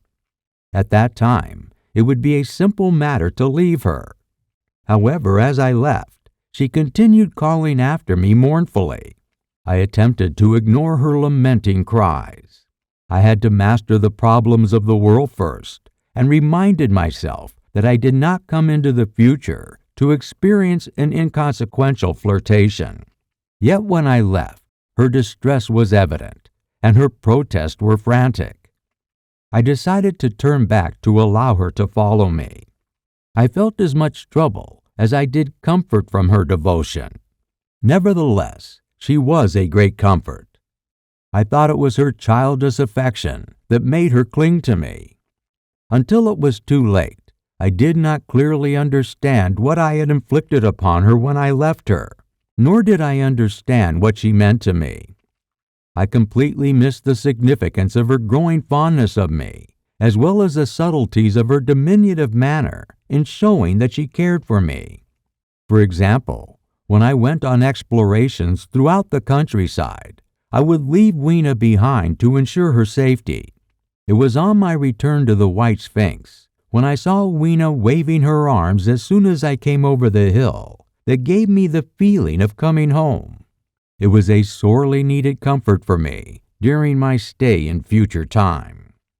It was from her that I learned that fear had not yet left this world. She was fearless enough in the daylight, and she had an unyielding confidence in me. However, she dreaded the dark, dreaded the shadows, and dreaded all things that reminded her of darkness. Darkness to her was complete terror. It was a singularly inflamed emotion, and it got me thinking how to find out what was behind that fear. I discovered that these people gathered into the great houses after dark and slept in droves for safety from the dark. To enter a place without light put them into a tumult of apprehension. After dark, I never found one of these people outdoors or sleeping alone inside their resting places. Yet I missed the lesson of that fear, and despite Weena's distress, I insisted upon sleeping away from these slumbering multitudes in a remote part of the great hall. It troubled her, but in the end, her odd affection for me triumphed, and for 5 nights she slept with her head pillowed on my arm. My story slips away from me as I speak of her. It must have been the night before her rescue that I awakened at dawn. I had a restless night, dreaming that I drowned, and that sea anemones were all over my face with their soft pulps. I awoke startled, and with an odd feeling that some grayish animal had just rushed out of the chamber. I tried to get back to sleep again, but continued to feel restless and uncomfortable. It was that dim hour when strange entities began to creep out from the darkness, when everything is colorless, gray, and surreal. I got up and went outside to the front of the great hall and wandered along the flagstones. To clear my mind from my troubled sleep and bizarre imaginations of invading creatures, I thought I would make a virtue of necessity and watch the sunrise. The moon was setting as the first blush of dawn shone an unwelcoming, somber, dust-filled light. The bushes were inky black, the ground a desolate gray, the sky colorless and cheerless. As I scanned the slope, I thought I saw ghosts. No less than 3 times, I saw white figures flittering in the distance. I imagined I saw a solitary white ape-like creature running quickly up the hill. And again in the ruins, I saw a troop of creatures carrying what looked like a dark body. They moved rapidly. I did not see where they went, although they vanished hurriedly among the bushes. The dawn was still indistinct, and I was experiencing a chill of uncertainty that made me doubt my eyes. As the eastern sky grew brighter, I scanned the hill again and saw no vestige of white figures. I determined at the time that they were mere illusions of a sultry dawn, yet I could not help associating them in some indefinite way with the white animal I startled on my first search for the time machine. I thought of these illusory figures all morning, until the thought of Weena drove them out of my thoughts. The thought of Weena was a pleasant substitute, yet it would not take long for these creatures of the night to take a far deadlier possession of my mind. I mentioned how much hotter this Golden Age weather was compared to our own. Well, one hot morning, my fourth I think, as I was seeking shelter from the heat and glare, in a colossal ruin near the great house, a strange thing happened. Clambering among the heaps of masonry, I found a narrow gallery, with its windows blocked by fallen masses of stone. By contrast with the brilliant light outside, it seemed at first impenetrably dark. I entered it, groping with my hands in front of me. The change from light to complete blackness made spots of color swim in front of my eyes. Suddenly, I halted spellbound. A pair of eyes, luminous by reflection against the daylight outside, was watching me in the darkness. Immediately, an instinctive dread overwhelmed me. I clenched my hands and stared into the glaring eyeballs facing me. I was afraid to turn and run. Then I advanced a step and spoke to whatever creature was staring at me. I will admit that my voice was harsh and ill-controlled. I put out my hand and touched something soft. At once, the eyes darted sideways, and something white ran past me. I turned with my heart in my mouth and saw a curious small ape-like figure, its head held down in a lumbering manner, running across the sunlit space behind me. It blundered against a block of granite, staggered, and in a moment hid in a black shadow beneath another pile of ruined masonry. My impression of it was imperfect, but as I lit a match, I was able to see an ape-like creature with strange large red eyes and flaxen hair on its head and back. However, it ran away too fast for me to see it distinctly. I cannot say whether it ran on all fours or only with its forearms held low.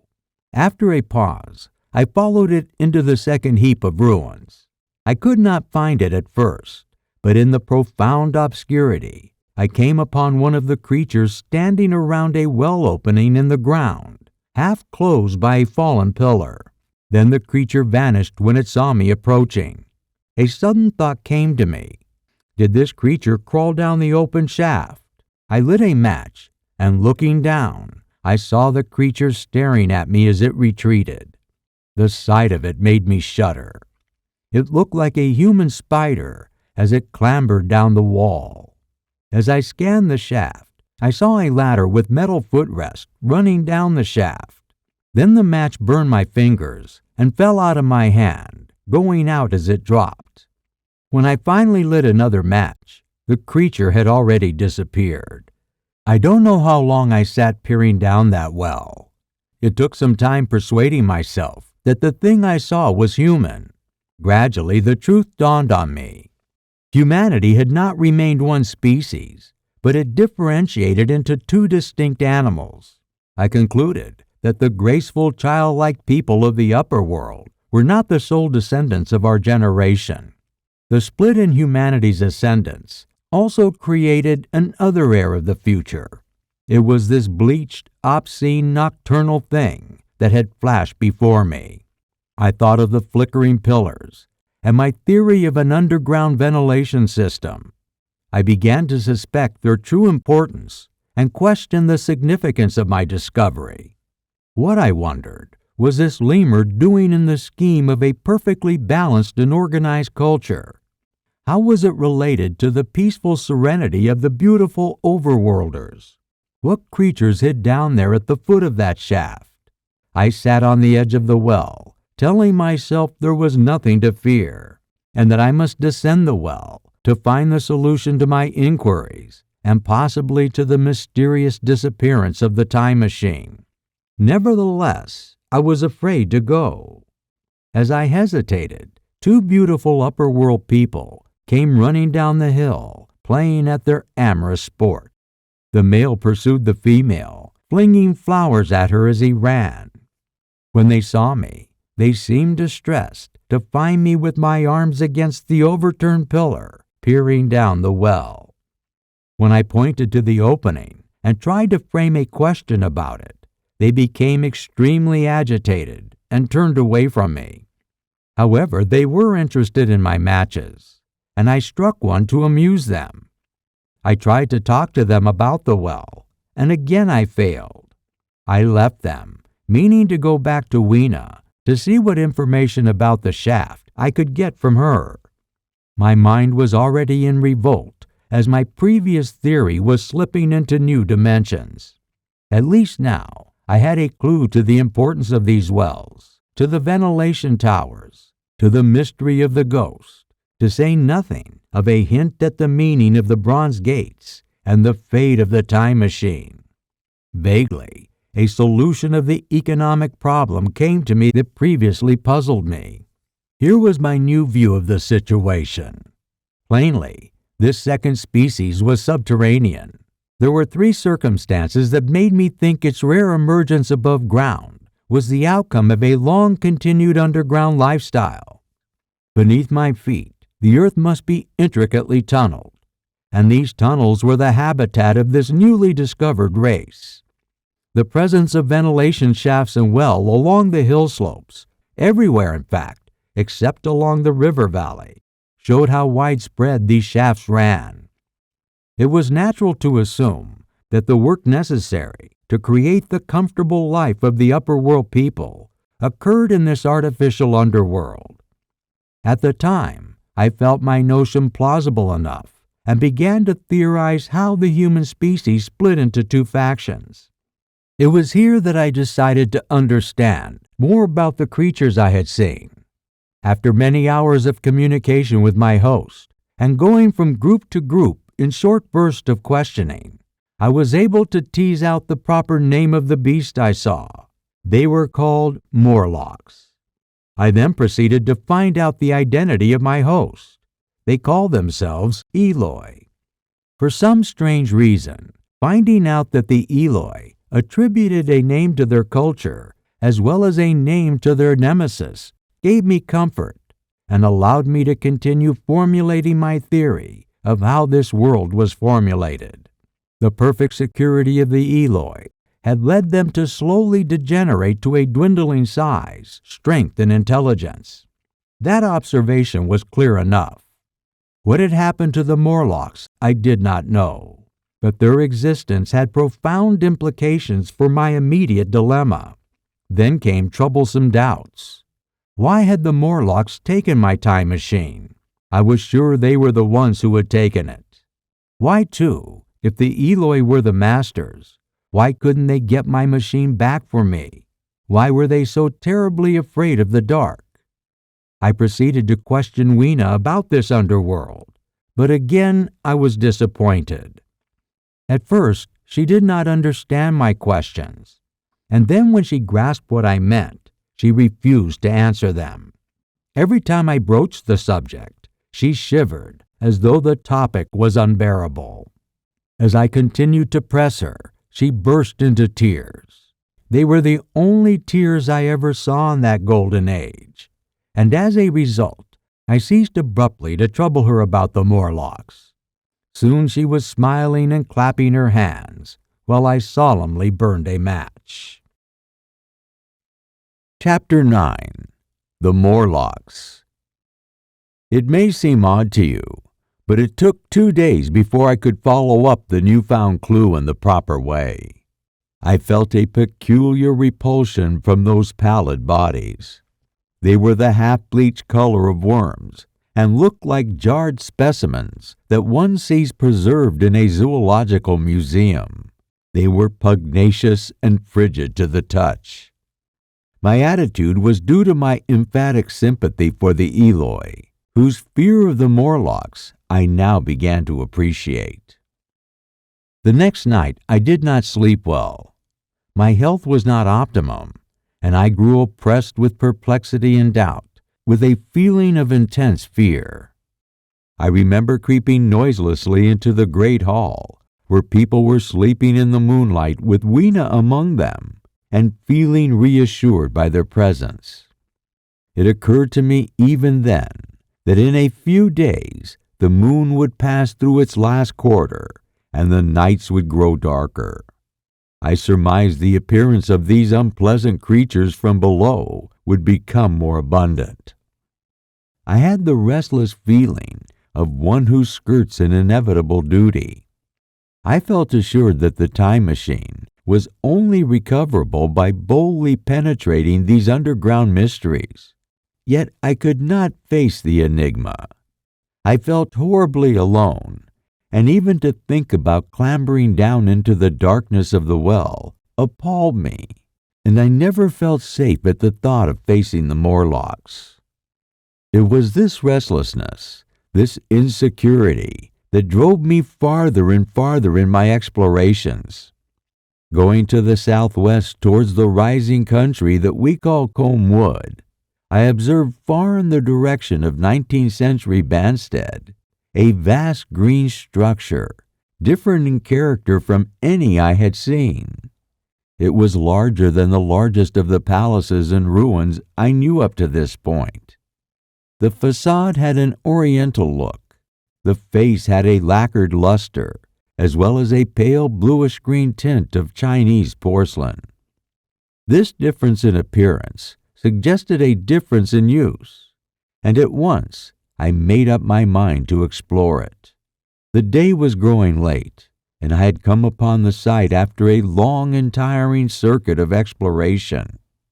I resolved to wait until the following day to continue my adventure, and I returned to the welcome caress of precious Weena.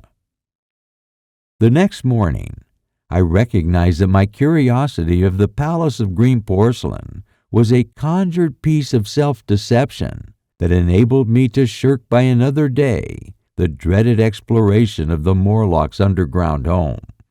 I knew then and there I must change my dread into courage. I resolved to immediately make the descent without wasting any more time, and started out in the early morning towards a well near the ruins of granite and aluminum. Weena ran with me. She danced beside me to the well, but when she saw me lean over the mouth and look downward, she became strikingly disconcerted. "Goodbye, little Weena," I said, kissing her, and then put her down. Then I turned to look over the parapet for the climbing hooks. I might as well confess, I did so hastily because I feared that my courage would leak away. At first, Weena watched in amazement. Then she gave out a piteous cry, and running over to me, she began to pull me back as hard as she could with her little hands. Her opposition gave me the nerve to proceed. I shook her off and began my descent into the throat of the well. I saw her agonized face as I looked back over the parapet and smiled and waved to reassure her. Then I looked down at the unstable hooks to which I clung. I clambered down the shaft as the metallic bars projecting from the sides of the well helped my descent. One of the bars suddenly bent under my weight, and I almost fell into the blackness beneath. For a moment I hung by one hand, and after that experience I knew my venture was strewn with unknown dangers. Though my arms and back were painful, I continued clambering down the sheer descent as quickly as possible. Glancing upward, I saw the well's aperture high above, a small blue disk in which a star was visible, while little Weena's head looking down was a round black projection. The thudding sound of a machine grew louder and more oppressive. Everything except the small disk of blue sky at the top of the well was profoundly dark, and when I looked up again, Weena had disappeared. I was in agony and felt an intense discomfort. I had thoughts of going up the shaft again and leave the underworld alone. Even while I turned this thought over in my mind, I decided to continue my descent. Then I saw a step hook to the right of me, and next to it, a small cavern carved out of the earth's crust. Swinging myself into the chamber, I discovered that it was a narrow horizontal tunnel where I could lie down and rest. It was not too soon.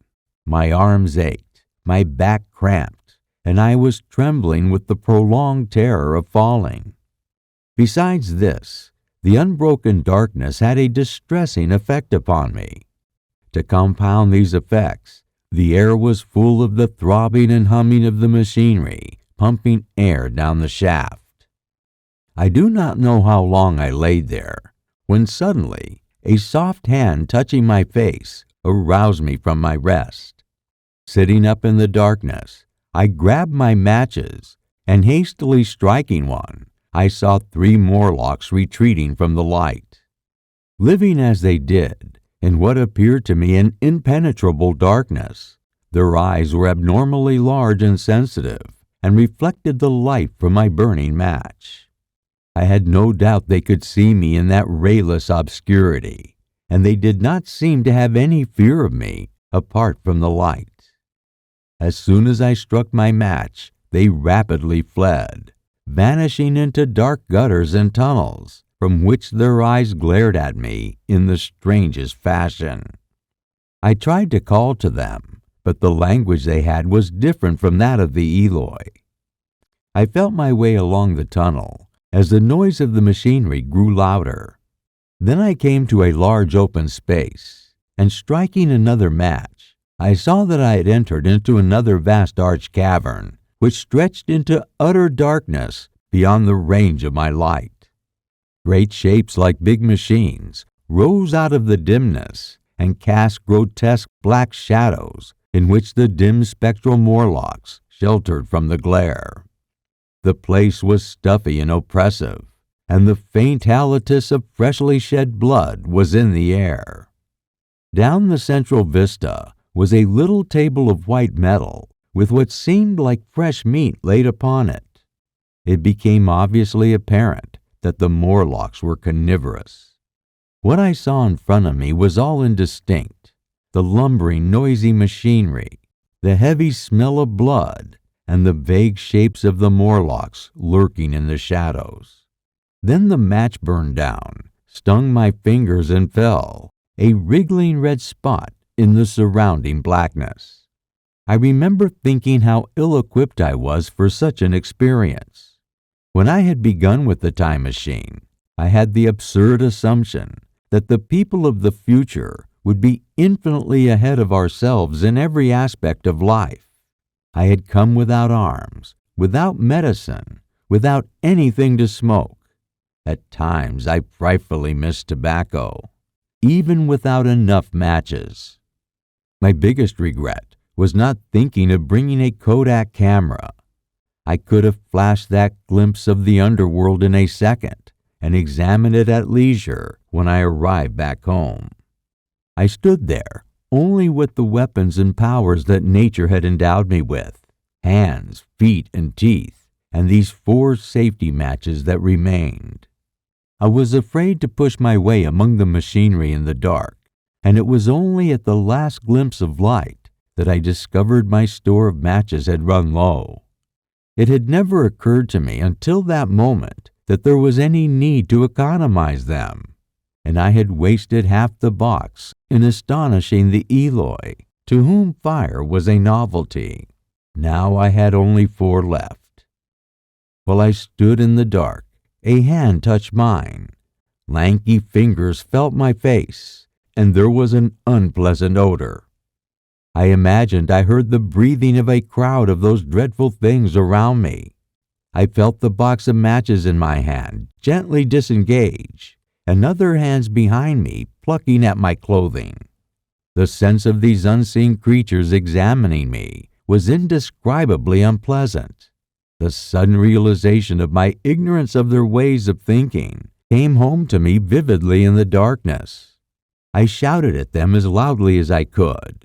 They jumped away, and then I felt them approaching me again. They clutched me more boldly this time, whispering odd sounds to each other. I shivered violently and shouted again, discordantly. This time, they were not seriously alarmed, and they made a curious laughing noise as they came back at me. I was horribly frightened. I determined to strike another match and escape under the protection of its glare. I pulled a scrap of paper from my pocket and lit it to provide a brighter and longer-lasting light, and then made my retreat to the narrow tunnel. I had barely entered it when my light blew out, and in the blackness I could hear the Morlocks rustling like wind among the leaves and pattering like rain as they hurried after me. In an instant, several hands clutched me, and there was no mistaking that they were trying to haul me back into their dwelling. I struck another light and waved it in their faces, dazing them momentarily. You can barely imagine how dispelling and inhuman they look as they stared in blindness and bewilderment at me. I did not stay to look. I retreated again, and when my second match had ended, I struck my third. It had almost burned through when I reached the opening into the shaft. I hugged the edge, for the air rushing downward from the throbbing pump below made me giddy. Then I felt sideways for the projecting hook, and as I did so, a group of beasts began grabbing me from behind and violently tugged me backward. I lit my last match. To my demise it went out. I had my hand on the climbing bars, and kicking violently, I disengaged myself from the clutches of the Morlocks, while they stayed peering and blinking up at me. That is, all but one little wretch who ruthlessly followed me, almost securing my boot as a trophy. The climb seemed interminable to me. With the last 20 feet of the climb, a deadly nausea came upon me. It was with the greatest difficulty that I was able to keep my hands clamped on the climbing bars. The last few yards were a frightful struggle against the faintness I felt from the air and the fear of that dreaded creature chasing me. Several times my head swam, and I felt the sensation of falling. At last, I got over the mouth of the well and staggered into the blinding sunlight. I fell upon my face. The soil smelled sweet and clean. Then I remembered Weena kissing my hands and ears, and the voices of numerous Eloi gathering around me. Then I lost consciousness from the effort and trauma of my experience. Chapter 10. When Night Came. As I regained my composure, I seemed in a worse position than before. Up to now, except during my night's anguish at the loss of the time machine, I had felt a sustaining hope of ultimate escape. But these new discoveries uprooted my hope. Up to now, I had merely felt impeded by the childish simplicity of the Eloi, and by some unknown force which I merely had to understand to find my machine and return home. Now, there was an altogether new element with the introduction of the Morlocks, a malign divergence of our species. Instinctively, I loathed them. Before meeting the Morlocks, I felt as if I had fallen into a small pit, and my concern was merely how to get out of it. Now I felt like a beast caught in a trap, whose enemy would soon come with the intent of devouring me. I began to feel apprehensive about the darkness of the new moon. Weena had an incomprehensible dread of dark nights, and with my new discovery, it was not difficult to understand her apprehension. The moon was on the wane, and each night there were longer intervals of darkness, and I wonder what foul villainy the Morlocks did under the new moon. I felt sure that my second hypothesis was all wrong. The Eloi might once have been the favored aristocracy, and the Morlocks their mechanical servants, but that had long since passed away. The two different species that had resulted from the evolution of the human species of our age had slid into an altogether new relationship. The Eloi, like the Carlovingian kings, had decayed to a beautiful but shallow species. I was assured of this notion as I gained a deeper knowledge of their culture. The Eloi still maintained tenancy of the Earth's surface, since the Morlocks had come to find daylight intolerable. I inferred that the Morlocks made their garments and maintained the Eloi's well-being out of a long-standing predisposition of servitude. The Morlocks did this in the same way a culture enjoys a practice rooted in their tradition of their old social order, even though the practice is obsolete and has no useful function. Ages ago, thousands of generations ago, an elite sector of society had thrust the less fortunate out of the sunshine and into subterranean caverns. Evolution changed the rejected underworld people into something savage and vengeful. The once proud elite, drenched in pleasure, were becoming reacquainted with fear.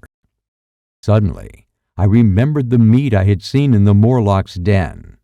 It seemed odd how it floated into my mind as I tried to recall its form. I had a vague sense of something familiar, but I could not tell what it was. At the time, however helpless and fearful the Eloi were in the presence of their mysterious enemy, my reaction differed. I came out of this age of ours, this ripe prime age of humanity, when fear does not paralyze and mystery had lost its terror. Thus I knew I would defend myself. Without further delay, I determined to make arms and find a fortress where I could sleep. With those in hand, I could face this strange world of terrifying creatures with confidence. I felt I could never sleep again until my bed was secure from the Morlocks. I shuddered with terror to think they were possibly learning my nature as a human being and were rapidly unwrapping my vulnerabilities. I wandered during the afternoon along the Thames Valley, but found nothing that was inaccessible to these creatures. All the buildings and trees seemed easily accessible to such dexterous climbers as the Morlocks, to judge by the manner they climbed their wells so easily. Then the tall pinnacles of the Palace of Green Porcelain and the polished gleam of its walls came to mind. In the evening, taking Weena upon my shoulders, I climbed the hills to the southwest, where I had first seen the palace on a foggy afternoon. Unfortunately, as I trekked to the palace, one of the heels of my shoe came loose, and a nail on the sole dug into my heel, causing my leg to go lame. This troubled me, but I knew I had to continue on my quest to find a suitable defense against the Morlocks. It was already long past sunset when I caught sight of the palace, a welcome sight, standing tall in black silhouette against the pale yellow of the sky. Weena was delighted when I initially carried her on my back, but after a while she wanted me to let her down. She began to run alongside me, occasionally darting off to pick flowers to stick in my pocket. My pockets had always puzzled Weena, but eventually she concluded that they were an eccentric kind of vase for floral decoration. At least she utilized them for that purpose. That reminds me, in changing my jacket, I found the flowers Weena had placed there. The time traveler paused, put his hand into his pocket, and silently placed two withered flowers, not unlike large white mallows, upon the table. Then he resumed his narrative. As the hush of the evening crept over the world, and we proceeded to climb to the crest of the hill towards Wimbledon. Weena grew tired and wanted to return to the house of gray stone. I pointed out the distant pinnacles of the palace of green porcelain and tried to make her understand that we were seeking refuge there. She seemed to finally understand and relented in my pursuit. You know that long silent pause that comes before dusk? Even the breeze stops in the trees. To me, there is always an air of expectation surrounding the evening stillness.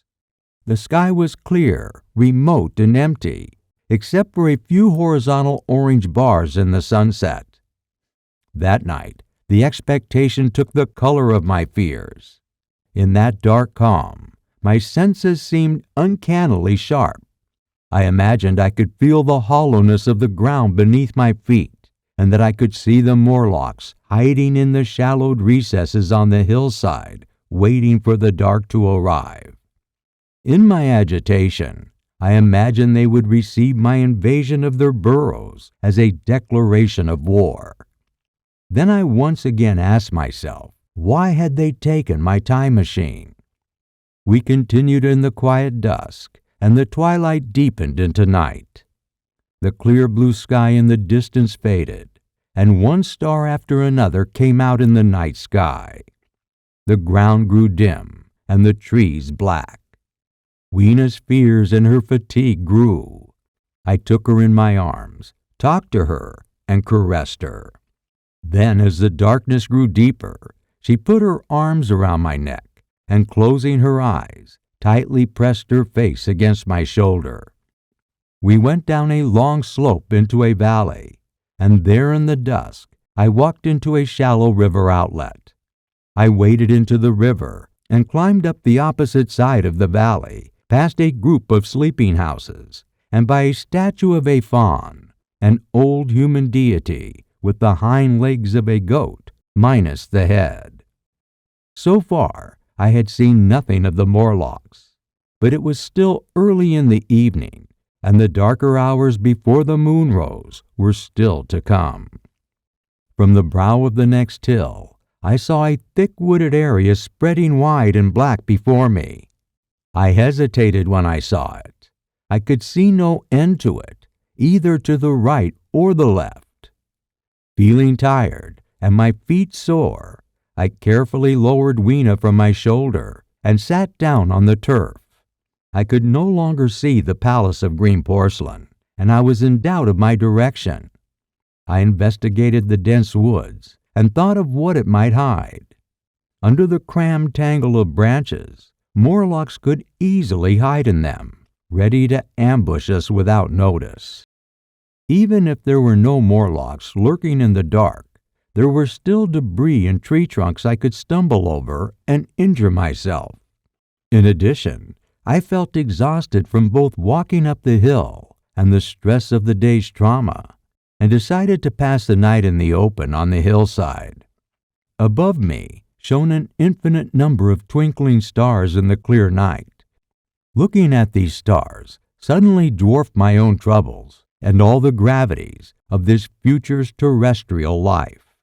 As my mind gained the higher perspective, a sudden insight came to me, and I realized why the Elois trembled in the dark.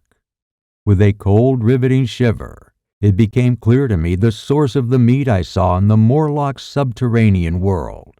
It was the dead corpus of an Eloi. The idea was too dreadful to imagine. I looked at little Weena sleeping beside me, her face white and star-like under the stars, and immediately dismissed my hideous thought. Through that long night, I kept my mind off the Morlocks to ensure I did not panic in the dangerous open ground. I continued to distract myself by looking at the night sky. The sky remained clear, except for a hazy cloud or so, and my attention diverted to finding old constellations in the new clusters. No doubt I dozed off at times from exhaustion, but would suddenly wake up from the shock of my astonishing realization about the Morlock's diet.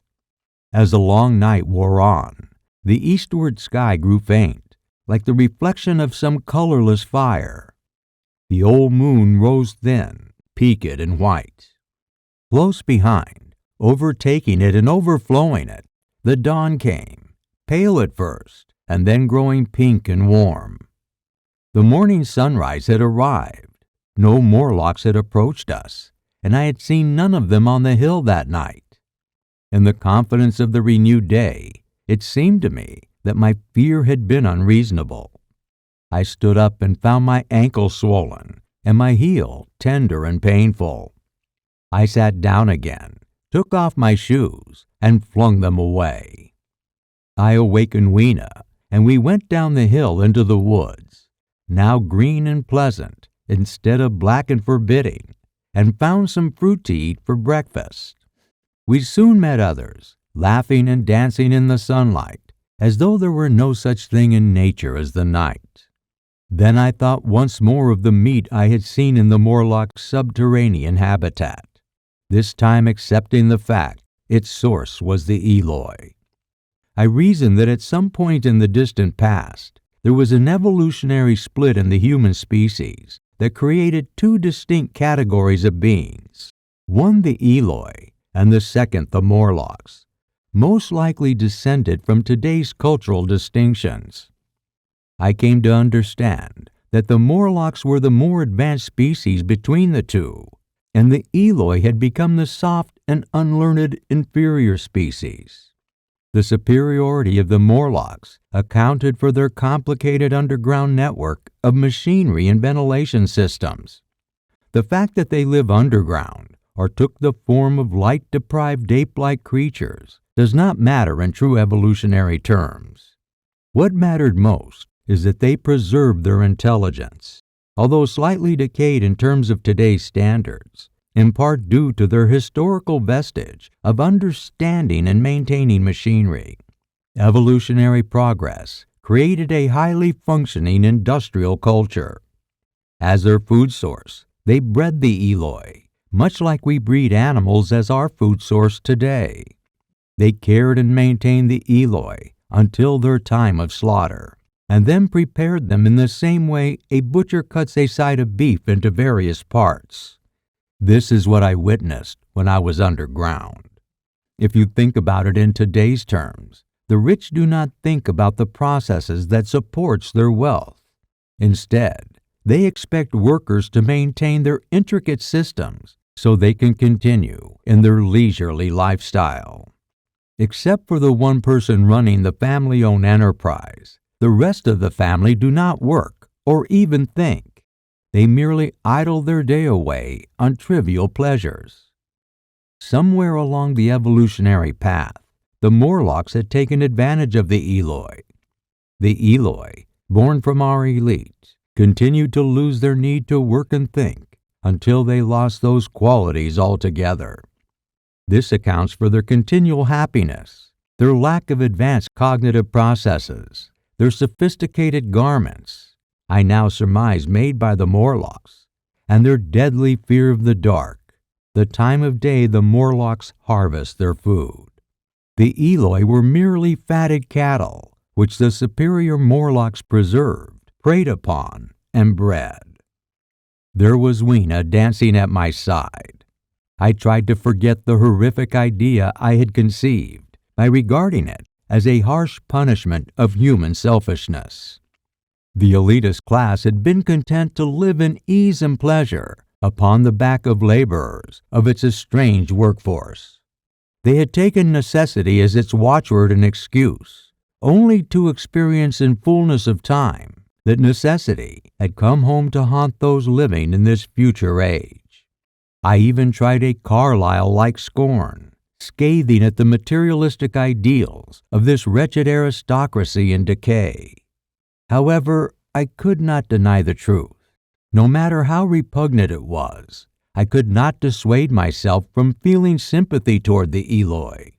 They were too near the human form I came from, and however great their intellectual degradation, I could not escape the feeling of sharing in their decay and fear. I deeply pitied the Eloi, this last feeble stream from the great flood of humanity. I had a vague sense on the course I should pursue. As I mentioned, my first priority was to secure a safe place of refuge and to make arms of metal or stone. That necessity was immediate. Next, I hoped to procure a source of fire so I could have a torch at hand to function as a weapon, knowing nothing would be more efficient than fire to ward off the Morlocks. Then I decided to build a weapon to break open the bronze door under the White Sphinx. I had in mind a battering ram. My idea was simple. If I forcefully entered those doors carrying a blaze of fire before me, I would discover the time machine and escape. I did not imagine the Morlocks were strong enough to move it too far away. I had resolved to bring Weena back with me to our own time.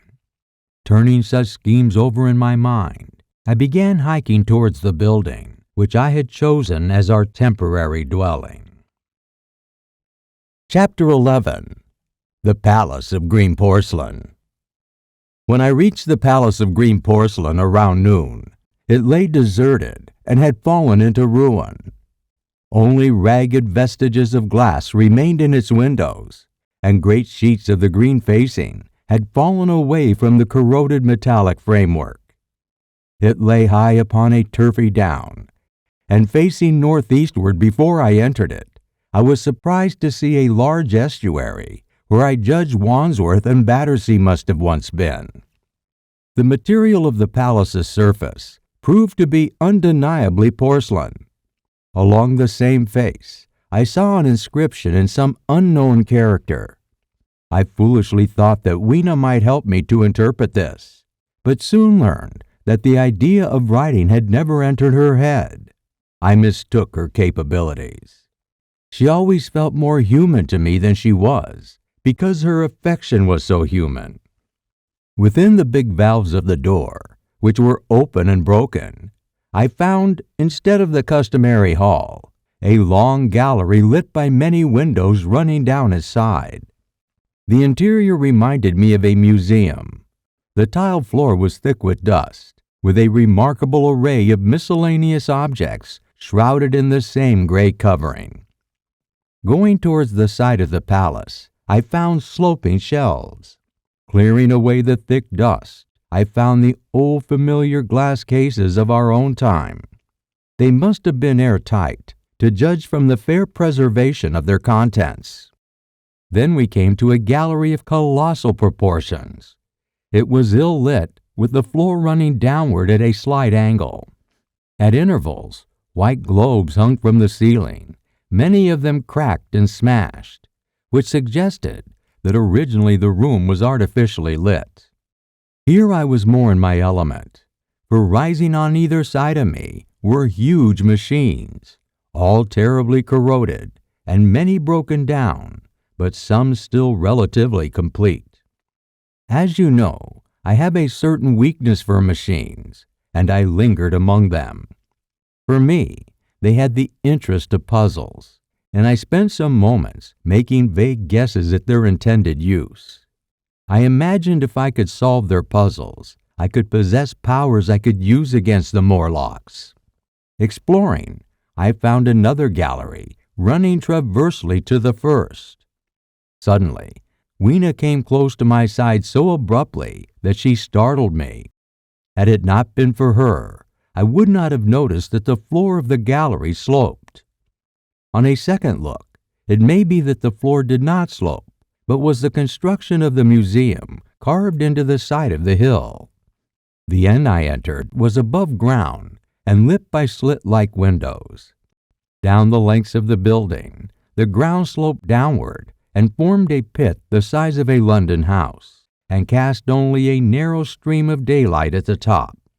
I traversed slowly along the sloped ground, puzzling about the machines, and did not notice the gradual loss of light until Weena's apprehension drew my attention to it. Then I saw the gallery run down into thick darkness. I hesitated, and then as I looked around, I saw that the dust was less abundant and its surface less even. Further away towards the dimness, it appeared broken by small narrow footprints that incited me to think of the presence of the Morlocks. It was already too late in the afternoon, and I still had no weapon, no refuge, and no means of making a fire. Then down in the remote blackness of the gallery, I heard a peculiar pattering, the same odd noises I had heard down the well. I took Weena's hand. Then an idea struck me. I left her and turned to a machine with a projected lever like those in a signal box. Clambering upon the stand and grasping this lever in my hands, I pulled it with all my weight. As I did this, Weena ran into the central aisle and began to whimper. I had judged the strength of the lever correctly and snapped it after straining for a minute. I joined Weena with my new metal club in hand, more than sufficient to ward off any warlocks I might encounter. With my newly fashioned club in hand, I now felt safe to engage the Morlocks. Only my disinclination to leave Weena and the necessity to find the time machine restrained me from going straight down into the gallery's darkness and warring with the brutes. With the metal club in one hand and Weena in the other, we came to a gallery of technical chemistry. Here I felt hope I would find useful discoveries. At one end, where the roof had collapsed, the gallery was well preserved. I went fervently through every unbroken case. At last, in one airtight case, I found a box of matches. Eagerly I tried them. They lit without fail. They were not even damp. For now, I had a weapon against the horrible creatures we feared. I still think how extraordinary it was that this box of matches escaped the wear of time for innumerable eons. It was a strange and most fortunate event. Yet oddly, I found a far more unlikely substance, camphor. I found it in a jar that by chance had been hermetically sealed. I first thought it was paraffin wax and smashed the glass accordingly, but the odor of camphor was unmistakable. In the universal decay, this volatile substance had by chance survived through many thousands of centuries. I was about to throw it away, but I remembered that it was flammable and burned with a good bright flame. It was, in fact, an excellent candle. I found no explosives, however, nor any means of breaking down the bronze doors. It seemed that the iron crowbar was the most helpful thing I found. Nevertheless, I left the gallery elated. As I continued our search, we came to a small open court within the palace with a turf surface and 3 fruit trees. I decided to stop here to rest and refreshen ourselves. Towards sunset, I began to consider our position. Night was creeping upon us, and I still had not found a hiding place inaccessible to the Morlocks. However, that did not trouble me as much now. I had in my possession a weapon that was the best defense against the Morlocks. I had matches. I also had camphor in my pocket if I needed a blaze. It seemed to me that the best things we could do now is pass the night in the open air, protected by a campfire. In the morning, we would continue the search to find the time machine. Now that I had an iron club, I began to rethink my approach to those closed bronze doors. Up to this point, I had refrained from forcing them open, largely because of the possible encounter with the Morlocks. They had never impressed me as being strong, and I felt the iron bar more than adequate for protecting Weena and me. Chapter 12. In the Darkness. We emerged from the palace while the sun was still above the horizon. I was determined to reach the White Sphinx early the next morning, and before dusk, I pulled through the woods that had stopped me on the previous journey. My plan was to go as far as possible that night, and then building a fire to sleep in the protection of its glare. As we went along, I gathered any sticks or dried grass along the way until my arms were full. With my arms loaded, our progress was slower than I anticipated, and Weena became tired. It was nightfall before we reached the woods. As the night began to grow darker, Weena wanted to stop on the edge of a shrubby hill, but my sense of impending disaster drove me onward. I had been without sleep for a night and 2 days, and I was feverish and irritable. An inevitable fatigue came upon me, and I sensed the Morlocks would soon make their appearance. While we hesitated among the black bushes, behind us in the dim of blackness, I saw 3 crouching figures. There was shrubbery and tall grass all around us, and I did not feel safe from their insidious approach. I calculated the forest was less than a mile across. If we could get through to the bare hillside, we could find a safer resting place, and with the matches and camphor, I felt I could keep the path illuminated through the woods.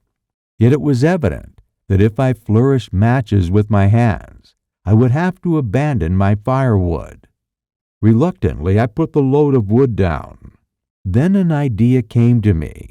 I could scare off the Morlocks by lighting the woods on fire behind us. I soon discovered the atrocious foolishness of this idea, but at the time, I saw it as an ingenious move for covering our retreat. I lit the wood I had carried, and red tongues of fire began raging on the ground. The growing fire was altogether new and strange to Weena. Weena wanted to play with the fire, and would have cast herself directly into the flames had I not restrained her. But despite her struggles, I plunged boldly into the woods. As I expected, the glare of the fire lit the path. Looking back, I could see through the crowded woods that the blaze had spread to adjacent bushes, and a curved line of fire was creeping up the grassy hill. I laughed and turned around to the dark trees looming in front of me. It was black, and Weena convulsively clung to me. As my eyes grew accustomed to the darkness, there was sufficient light to avoid the protruding stumps on the ground. Overhead it was simply black, except where a gap of remote dark blue sky shone down upon us. I lit none of my matches, because I had no free hand. Upon my left arm I carried my friend. In my right hand I firmly grasped the iron bar. As we traveled down the path, I heard nothing but the crackling twigs under my feet, the faint rustle of the breeze above, and my own breathing and the throb of blood vessels in my ears. Suddenly, I heard a pattering behind me as I grimly pushed onward through my makeshift trail. The pattering grew closer and more distinct, and then I caught the sound of the same curious voices I had heard in the underworld. There were several Morlocks following us, and they were rapidly closing in on our position. Then I felt a tug at my coat, then something grabbing at my arm. Weena shivered violently and became quite still. It was time to light a match, but to get one, I had to put her down. As I fumbled with my pocket, a struggle began in the darkness around my knees as the hideous roaring howl of the Morlocks rang out. Soft hands were creeping over my coat and back, and then touched my neck.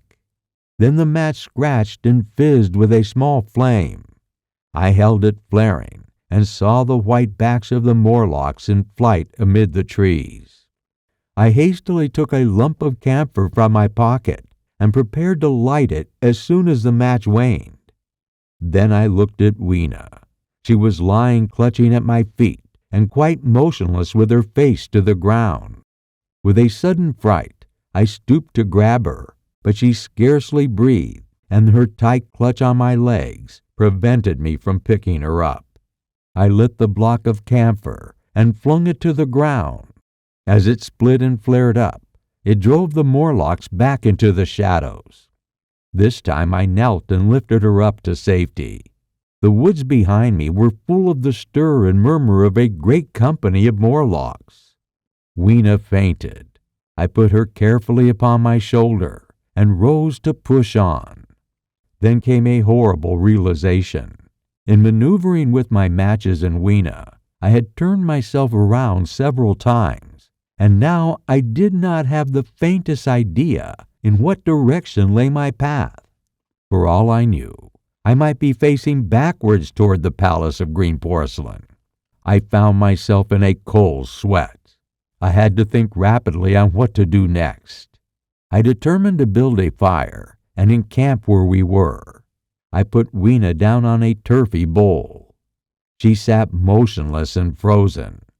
As my first lump of camphor waned, I began collecting sticks and leaves. Out of the darkness around me, the Morlock's eyes shone like pustules. The camphor flickered and went out. I lit a match, and as I did so, two white ape-like forms approaching Weena dashed hastily away. One, blinded by the light, came straight for me, and I felt his bones grind under the blow of my fist. He gave a howling whoop of dismay, staggered, and fell. I lit another piece of camphor and went on gathering wood for a bonfire. I noticed how dry the foliage above me was, and I realized that since my arrival on the time machine, a matter of a week, no rain had fallen.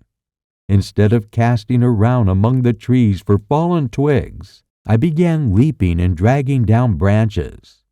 Soon I had a choking, smoking fire of green wood and dried sticks, and I could economize my camphor. Then I turned to where Weena lay beside my iron mace. I tried what I could to revive her, but she lay like one dead.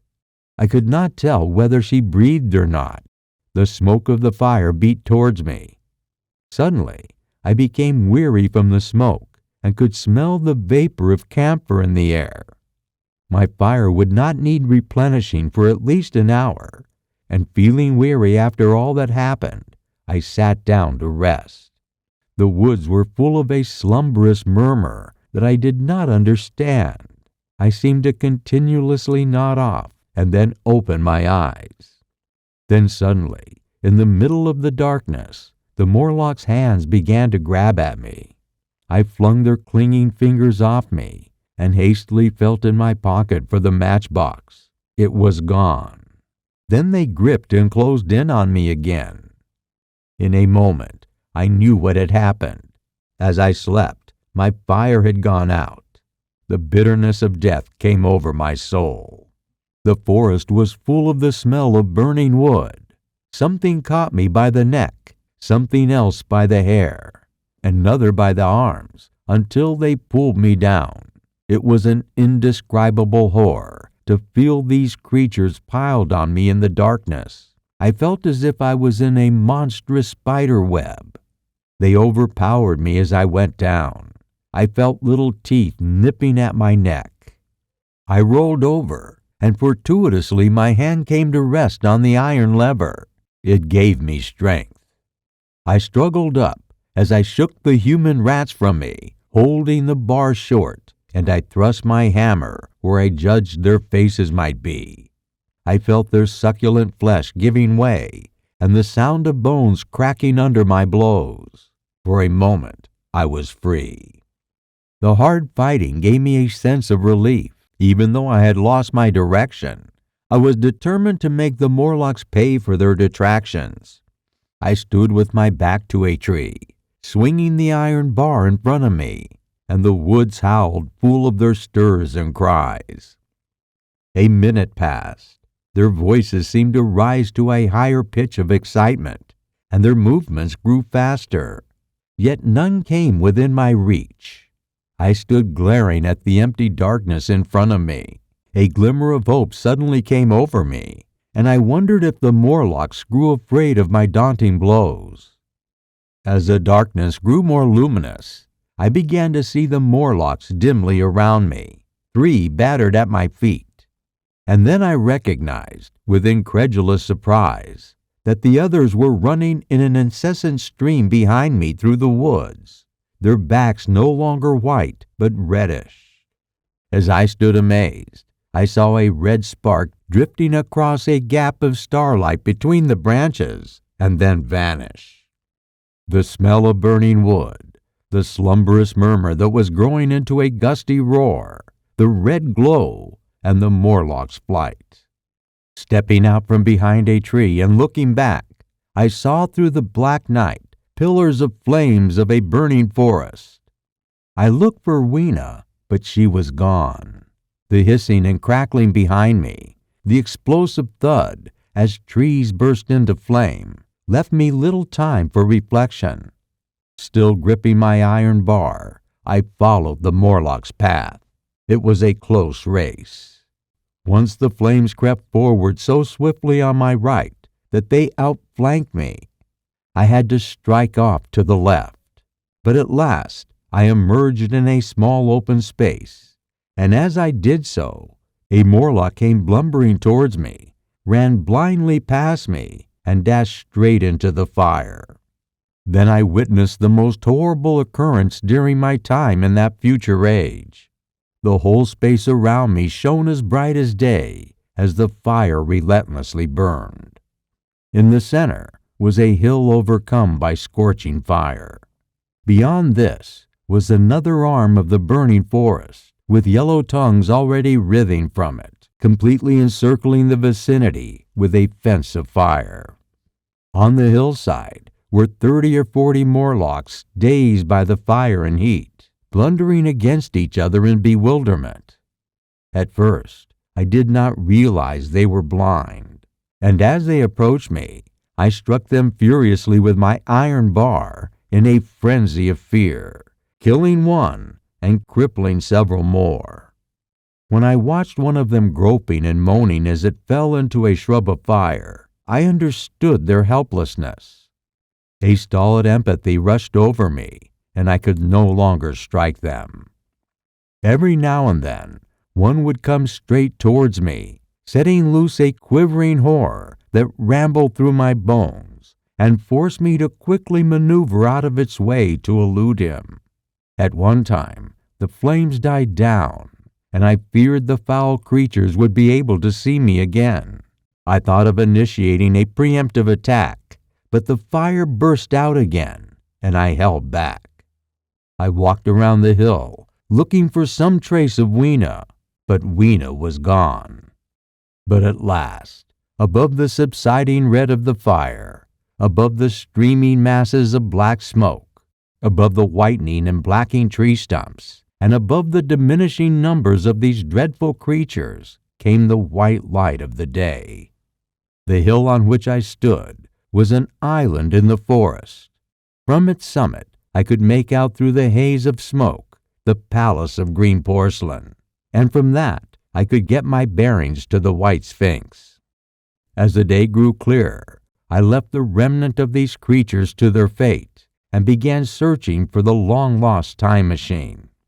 I tied grass around my feet and limped across smoking ashes and black stems, still pulsating with fire, towards the hiding place of the time machine. I walked slowly, exhausted as well as lame, and I felt the most intense wretchedness for the horrible death of precious Weena. It seemed an overwhelming calamity, and as I stand here now, the loss of Weena is more like a sorrow of a distant dream. As I walked over the smoking ashes under the bright morning sky, I made a discovery. In my trouser pocket were still some loose matches. The box must have leaked before I lost it. Chapter 13. The Trap of the White Sphinx. About 8 or 9 in the morning, I came to the base of the Palace of Green Porcelain, tired, but delighted to see its dulled yellow metal exterior, where I viewed this future world on the evening of my arrival. I thought of the hasty conclusions I drew that evening, and could not refrain from laughing bitterly at my misplaced confidence. Here was the same beautiful scene, the same abundant foliage, the same splendid palaces and magnificent ruins, the same silver river running between its fertile banks. As I came back from my revelry, I saw the charming robes of the Eloi moving among the trees. Some were bathing in exactly the place where I saved Weena, which suddenly gave me a somber stab of pain. Scattered cupolas rose like blots upon the landscape above the entrance to the Morlocks' underworld domain. I now understood the significance for the beautiful surroundings of the Eloi and what it truly and dismally meant. Their day was pleasant as the day of cattle in the field. Like cattle, they knew of no enemies, and the herdsman provided for all their needs.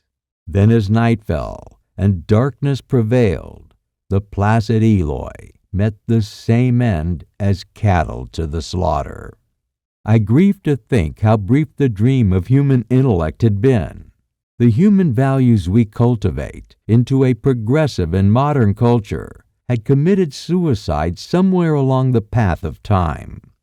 The modernistic world we build today set itself steadfastly towards comfort, safety, and ease, a balanced society with security and permanency as its watchword. Now as I stood in this future time, I witnessed modernity's attainment of its bitter objective.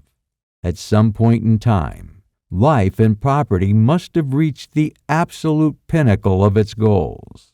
The rich assured of their wealth and comfort, the laborer assured of a life of poverty and never-ending work. There is no doubt that the world evolved to a perfect balance among its inhabitants and found a profound resolution. A great age of tranquility must have followed. However, the evolving ages overlooked a critical law of nature that positions intellectual acuity as compensation for facing unexpected changes and dangers. An animal perfectly in harmony with its environment never appeals to its intelligence and begins to rely solely on the predictable and mundane repetitiveness of habit, leaving them vulnerable to drastic changes in the environment. They lack the ability to adapt as their instincts and mental sagacity fall into disuse. Nature demands conflict for intelligence to develop.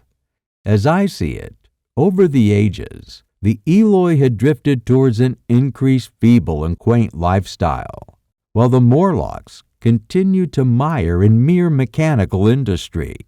As time went on, the two worlds had become disjointed. The Morlocks were in contact with machinery, which, however perfect, still needs some thought aside from habit, and by force of necessity had retained more initiative, even if it lacked the Eloi's quality of character. When other sources of meat failed them, they turned to breeding the now soft, unthreatening, unthinking beings living above them. They had become the dominant species because they maintained a modicum of intelligence, however mechanical and mundane. At the same time, the Eloi lost all semblance of thought and dwindled into mindless, playful creatures, making perfect targets for breeding. Now, the dominant Morlocks harvest them as cattle. My explanation could be as wrong as mortal wit could invent. I do not know for certain. However, it is how their world shaped itself in my mind, and in turn, that is what I give to you. The excitements and terrors of the past days filled me with grief, but as I gazed around me at the place where I then stood, its tranquil view and warm sunlight pleased me, and in turn calmed my nerves. I was tired and sleepy, and soon my theorizing gave way to fatigue, and spreading myself upon the lush green turf, I had a long and refreshing sleep. I awoke before sunset. I felt safe against the Morlocks and went down the hill toward the White Sphinx. I had my crowbar in one hand, and the other hand played with the matches in my pocket. Next came an unexpected yet fortunate occurrence. As I approached the pedestal of the Sphinx, I found the bronze panels open. They had slid down into the grooves. I stopped short, hesitating to enter. Soon the necessity to get back to my home overcame any hesitancy, and I entered the Sphinx. Inside was a small apartment, and on a raised platform in the corner of the building was the time machine. I still had the levers in my pocket. So here, after all my elaborate preparations for the siege of the White Sphinx, dwindled to a meek surrender. I threw my iron bar away and stepped through the bronze frame and into the time machine. I was surprised to find it carefully oiled and cleaned. I assumed the Morlocks had attempted to work on the machine in their attempt to grasp its purpose, and as was their habit, took great care of the machine, cleaning and oiling it as they worked on it. As I stood and examined the machine, I found pleasure in the mere touch of it. The hope that I would find the machine intact had happened. Suddenly, the bronze panel slammed shut and struck the floor with a clang. I was in the dark, trapped. At least that is what the Morlocks thought. At that, I chuckled elatedly. I could already hear their murmuring voices as they came lumbering towards me. I only had to fix the levers into their proper place on the time machine and depart from them like a ghost. In my attempt to stop the Morlock's advance, I calmly tried to strike a match, but I had overlooked one small but important detail. The matches were of that abominable kind that must have the box to light. You can imagine how my calm vanished. I could hear by the sound of their voices that the Morlocks were closing in on me. Then one of them touched me, and I made a sweeping blow in the dark with the levers and began to scramble into the saddle of the machine. Then another grabbed me, and then another. I had to fight against their persistent grasp, at the same time ensuring I held the levers tight in my hands while feeling for the studs to slide the levers into place. They almost got one of the levers away from me. As it slipped from my hand, I had to butt one of the creatures with my head blindly in the dark to recover it. I could hear the Morlock's skull ring. I patted around me to find the lever, and by chance found it on the time machine's floor unharmed. This last scramble was a more threatening encounter than the fight in the forest. At last, I fixed the lever in place and pulled it into position. The clinging hand slipped from me. The darkness fell from my eyes. I found myself in the same gray light and chaotic tumult that I felt when I first began my journey through time. Chapter 15. The Time Traveler's Return. Finally, I was coming home, back to the present time.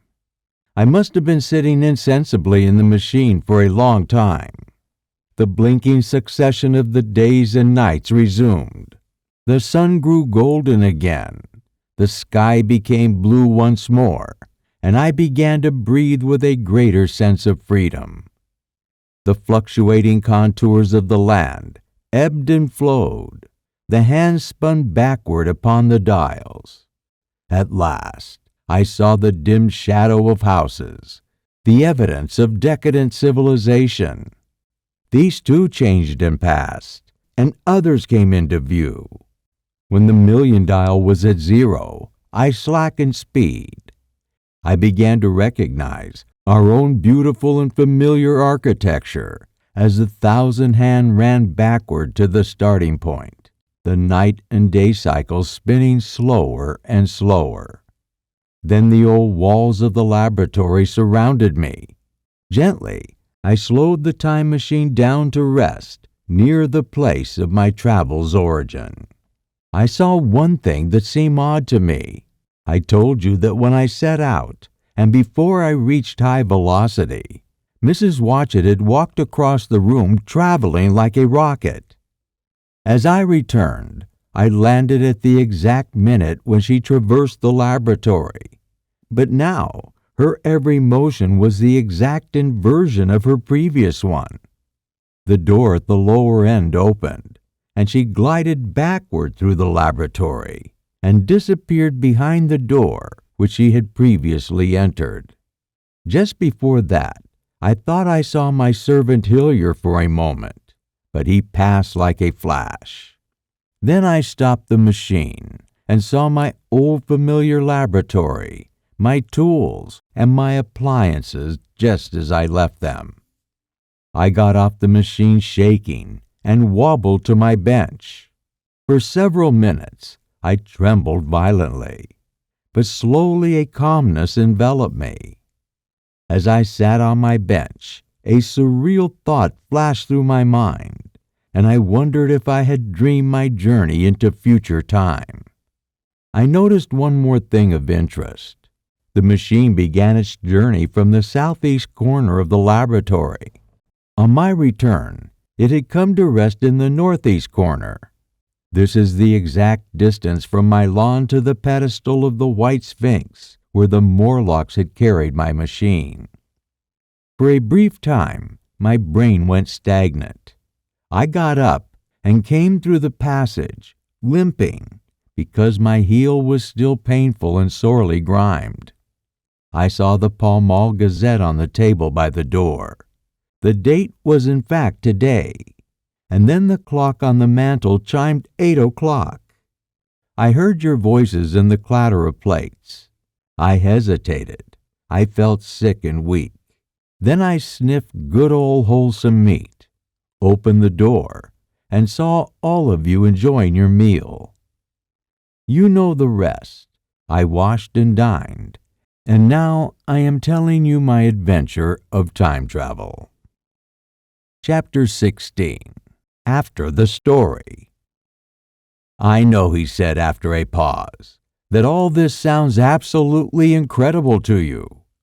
But to me, the one incredible thing is that I am here tonight in this old familiar room, looking into your friendly faces and telling you about my strange adventures. He looked at the medical man. No, I cannot expect you to believe my story. Take it as a lie, a prophecy if you wish, or that I dreamed it.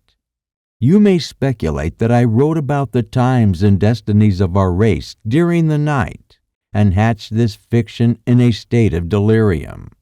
Treat my assertion of its truth as a mere stroke of art to enhance its interest, if this makes you feel more at ease, although I beseech you to assume that my story in fact happened. With that in mind, I ask what you gentlemen think of my experience. He picked up his pipe and in his accustomed manner began to tap it vigorously upon the bars of the grate. There was a momentary stillness among the group. Then chairs began to creak and shoes scraped upon the carpet. I took my eyes off the time traveler's face and looked around at his audience. They were in the dark as spots of color from the fireplace swam in front of them. The medical man seemed absorbed in the contemplation of our host. The editor looked hard at the end of his cigar, his sixth since the start of the story. The journalist fumbled for his watch. The other stood motionless. The editor stood up with a sigh. "What a pity you are not a writer of fiction," he said, putting his hand on the time traveler's shoulder. "You don't believe it," said the time traveler. "Well, it's a tall tale. Is it believable? That I cannot say," stumbled the editor. Then the time traveler turned to us. "Where are the matches?" he asked. He lit one and began to speak over his pipe, briskly puffing. To tell you the truth, I hardly believe it myself. Yet it happened just as I have explained it to you. His eye fell with a muted gaze on the withered white flowers on the table. Then he turned over the hand holding his pipe and looked at the half-healed scars on his knuckles. The medical man rose, came to the lamp, and examined the flowers. "The genesium's odd," he said. The psychologist leaned forward to observe the flower himself, holding out his hand for the specimen. Then turning his head from side to side, the journalist blurted, "I can't believe it. It's 1:15 already. It seems the hour has chimed the end of our dinner and pleasant conversation.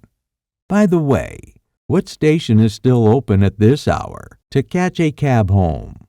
The station 2 blocks down are still open with plenty of cabs waiting for late pub drinkers, responded the psychologist. It's a curious thing, said the medical man, but I don't know the natural order of these flowers. May I have them? The time traveler looked at the medical man and then answered in a soft, calm voice. Unfortunately, I must say no to your request. However, you may come to my laboratory any time you wish and study them at your leisure. Where did you really get them? Asked the medical man. The time traveler put his hand to his chin, then spoke with a saddened voice. They were put into my pocket by Weena. I truly miss her.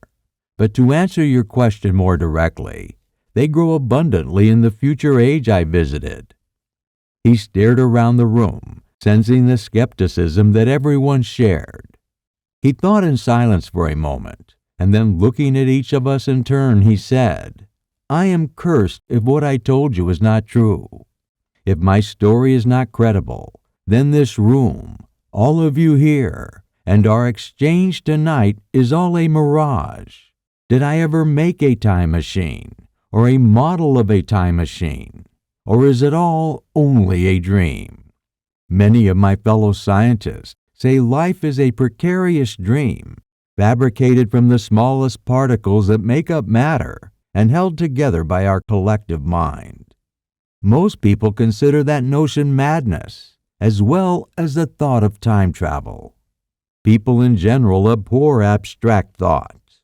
They prefer clumsily bouncing through life with no notion of the gestalt that holds society together. They do not realize that the values we construct today directly impact future generations, and not necessarily in an effective way. My experience affirms the future devastation of humanity because of our self-centric materialism and our willingness to exploit others to maintain our decadence. Then, without warning, he suddenly stopped, gathered himself, stood up straight, and softly but abruptly said, I must look at my time machine, changing the subject to show us that he did not care about our doubt. He swiftly held up the lamp, carrying it flaring red through the door into the corridor. We followed him. There in the flickering light of the lamp, we saw the machine, squat, ugly, and askew, a machine of brass, ebony, ivory, and the mystifying translucent glimmering of quartz. I put out my hand and felt the rail. The machine felt solid to the touch, crusted with hardened brown spots of dirt, smears on the ivory handles, with one rail bent awry, and bits of grass and moss on the undercarriage. The time traveler put the lamp down on the bench and ran his head along the damaged rail. Here in front of me is the machine tattered by its journey. I'm sorry you doubt my story. There is nothing more I want to say to change your mind. He held up the lamp, and in absolute silence, we returned to the smoking room. He came to the hall with us and helped the editor with his coat. The medical man looked directly into his eyes, and with a certain hesitation, told him he was suffering from exhaustion and working too hard. The time traveler stood stoic in front of him with a steel gaze as the medical man opened the door and shouted good night as he walked away shaking his head, slightly laughing. I shared a cab with the editor. He thought the tale a gaudy lie. For my own part, I was unable to conclude what I thought. The story was fantastic and incredible, the telling credible and sober. I lay awake most of the night thinking about it. I determined that in the next few days, allowing for the time traveler to gain his composure from his ordeal, real or imagined, to see him and talk about his adventure in time with no distractions from unbelieving doubters. I finally decided enough time had passed to visit the time traveler. When I arrived at his residence, the maid told me he was in the laboratory, then guided me through the hallway and pointed to the laboratory door. I went in, looked around, but found the laboratory empty. I stared for a minute at the time machine and then reached out my hand and touched the lever. At that, the squat, large, solid mass swayed like a bough shaken by the wind. Its instability startled me, and I had a curious reminiscence of my childhood days when the unwritten rule forbade meddling with things. I hurried back through the corridor. The time traveler met me in the smoking room. He was coming from the house. He had a small camera under one arm and a knapsack under the other. He laughed when he saw me and gave me an elbow to shake. "I'm frightfully busy with the machine in there," he said. "Is what you told us a hoax?" I asked. "Did you really travel through time?" With a soft demeanor and looking directly into my eyes, he said, "Really and truly I did." He hesitated, his eyes wandering around the room, and then turned to me and said, "I only need half an hour to fix what I started with the machine. I want to prove to you that time traveling is real by bringing back solid proof, specimens, and more. Now please forgive me for leaving you right now." I consented, hardly comprehending the full importance of his words. He nodded and went down the corridor.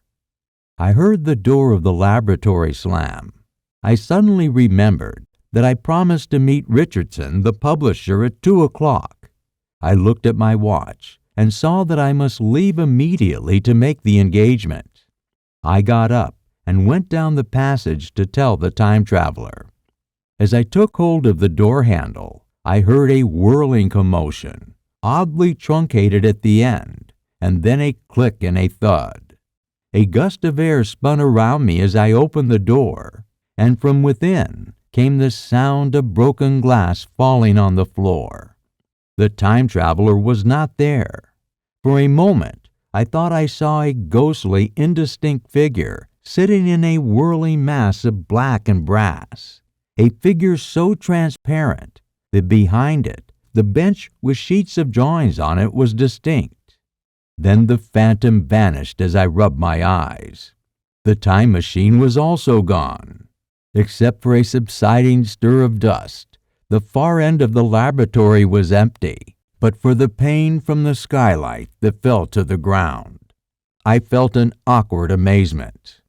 I knew that something strange had happened and could not distinguish any tangible details of the bizarre event I witnessed. As I stood staring, the door in the garden opened and the servant appeared. With a look of slight astonishment, I asked him, "Did you pass Mr. Hastings down the hallway before you came into the room?" "No, sir. No one has come this way. I was expecting to find him here," answered the servant. At that I understood. At the risk of disappointing Richardson, I stayed waiting for the time traveler, waiting for the second, still stranger story, and the specimens and photographs he would bring with him. I am beginning to fear I must wait a lifetime. The time traveler vanished 3 years ago and never returned. Epilogue. One cannot help but wonder if he ever will return. I conjectured he swept into future time once more, where the human species still exists, and where the unknown riddles of our own time reveal its answers. I do not believe that our age of weak experiment, fragmentary theories, and mutual discord reflect the pinnacle of humanity. I know he cheerlessly thought of the advancement of civilization. He saw in the aberrant pile we call the peak of modernity only an absurd heaping mess that inevitably implodes and falls destructively to its end. If that is the case, it remains for us to change the way we live and change the course of the inevitable extinguishment of humanity. For me, the future is a black, unwritten region, a vast unknown, lit at a few occasional places by the memory of his story. I have by me, for my comfort, two shriveled white flowers, as a witness to the time traveler's adventure in time. I have encased the flowers in one of his books titled On the Philosophical Malleability of Time. I wait patiently for his return. I look forward to listening to his adventures, proving that time is indeed transformative as he unfolds the secrets of time.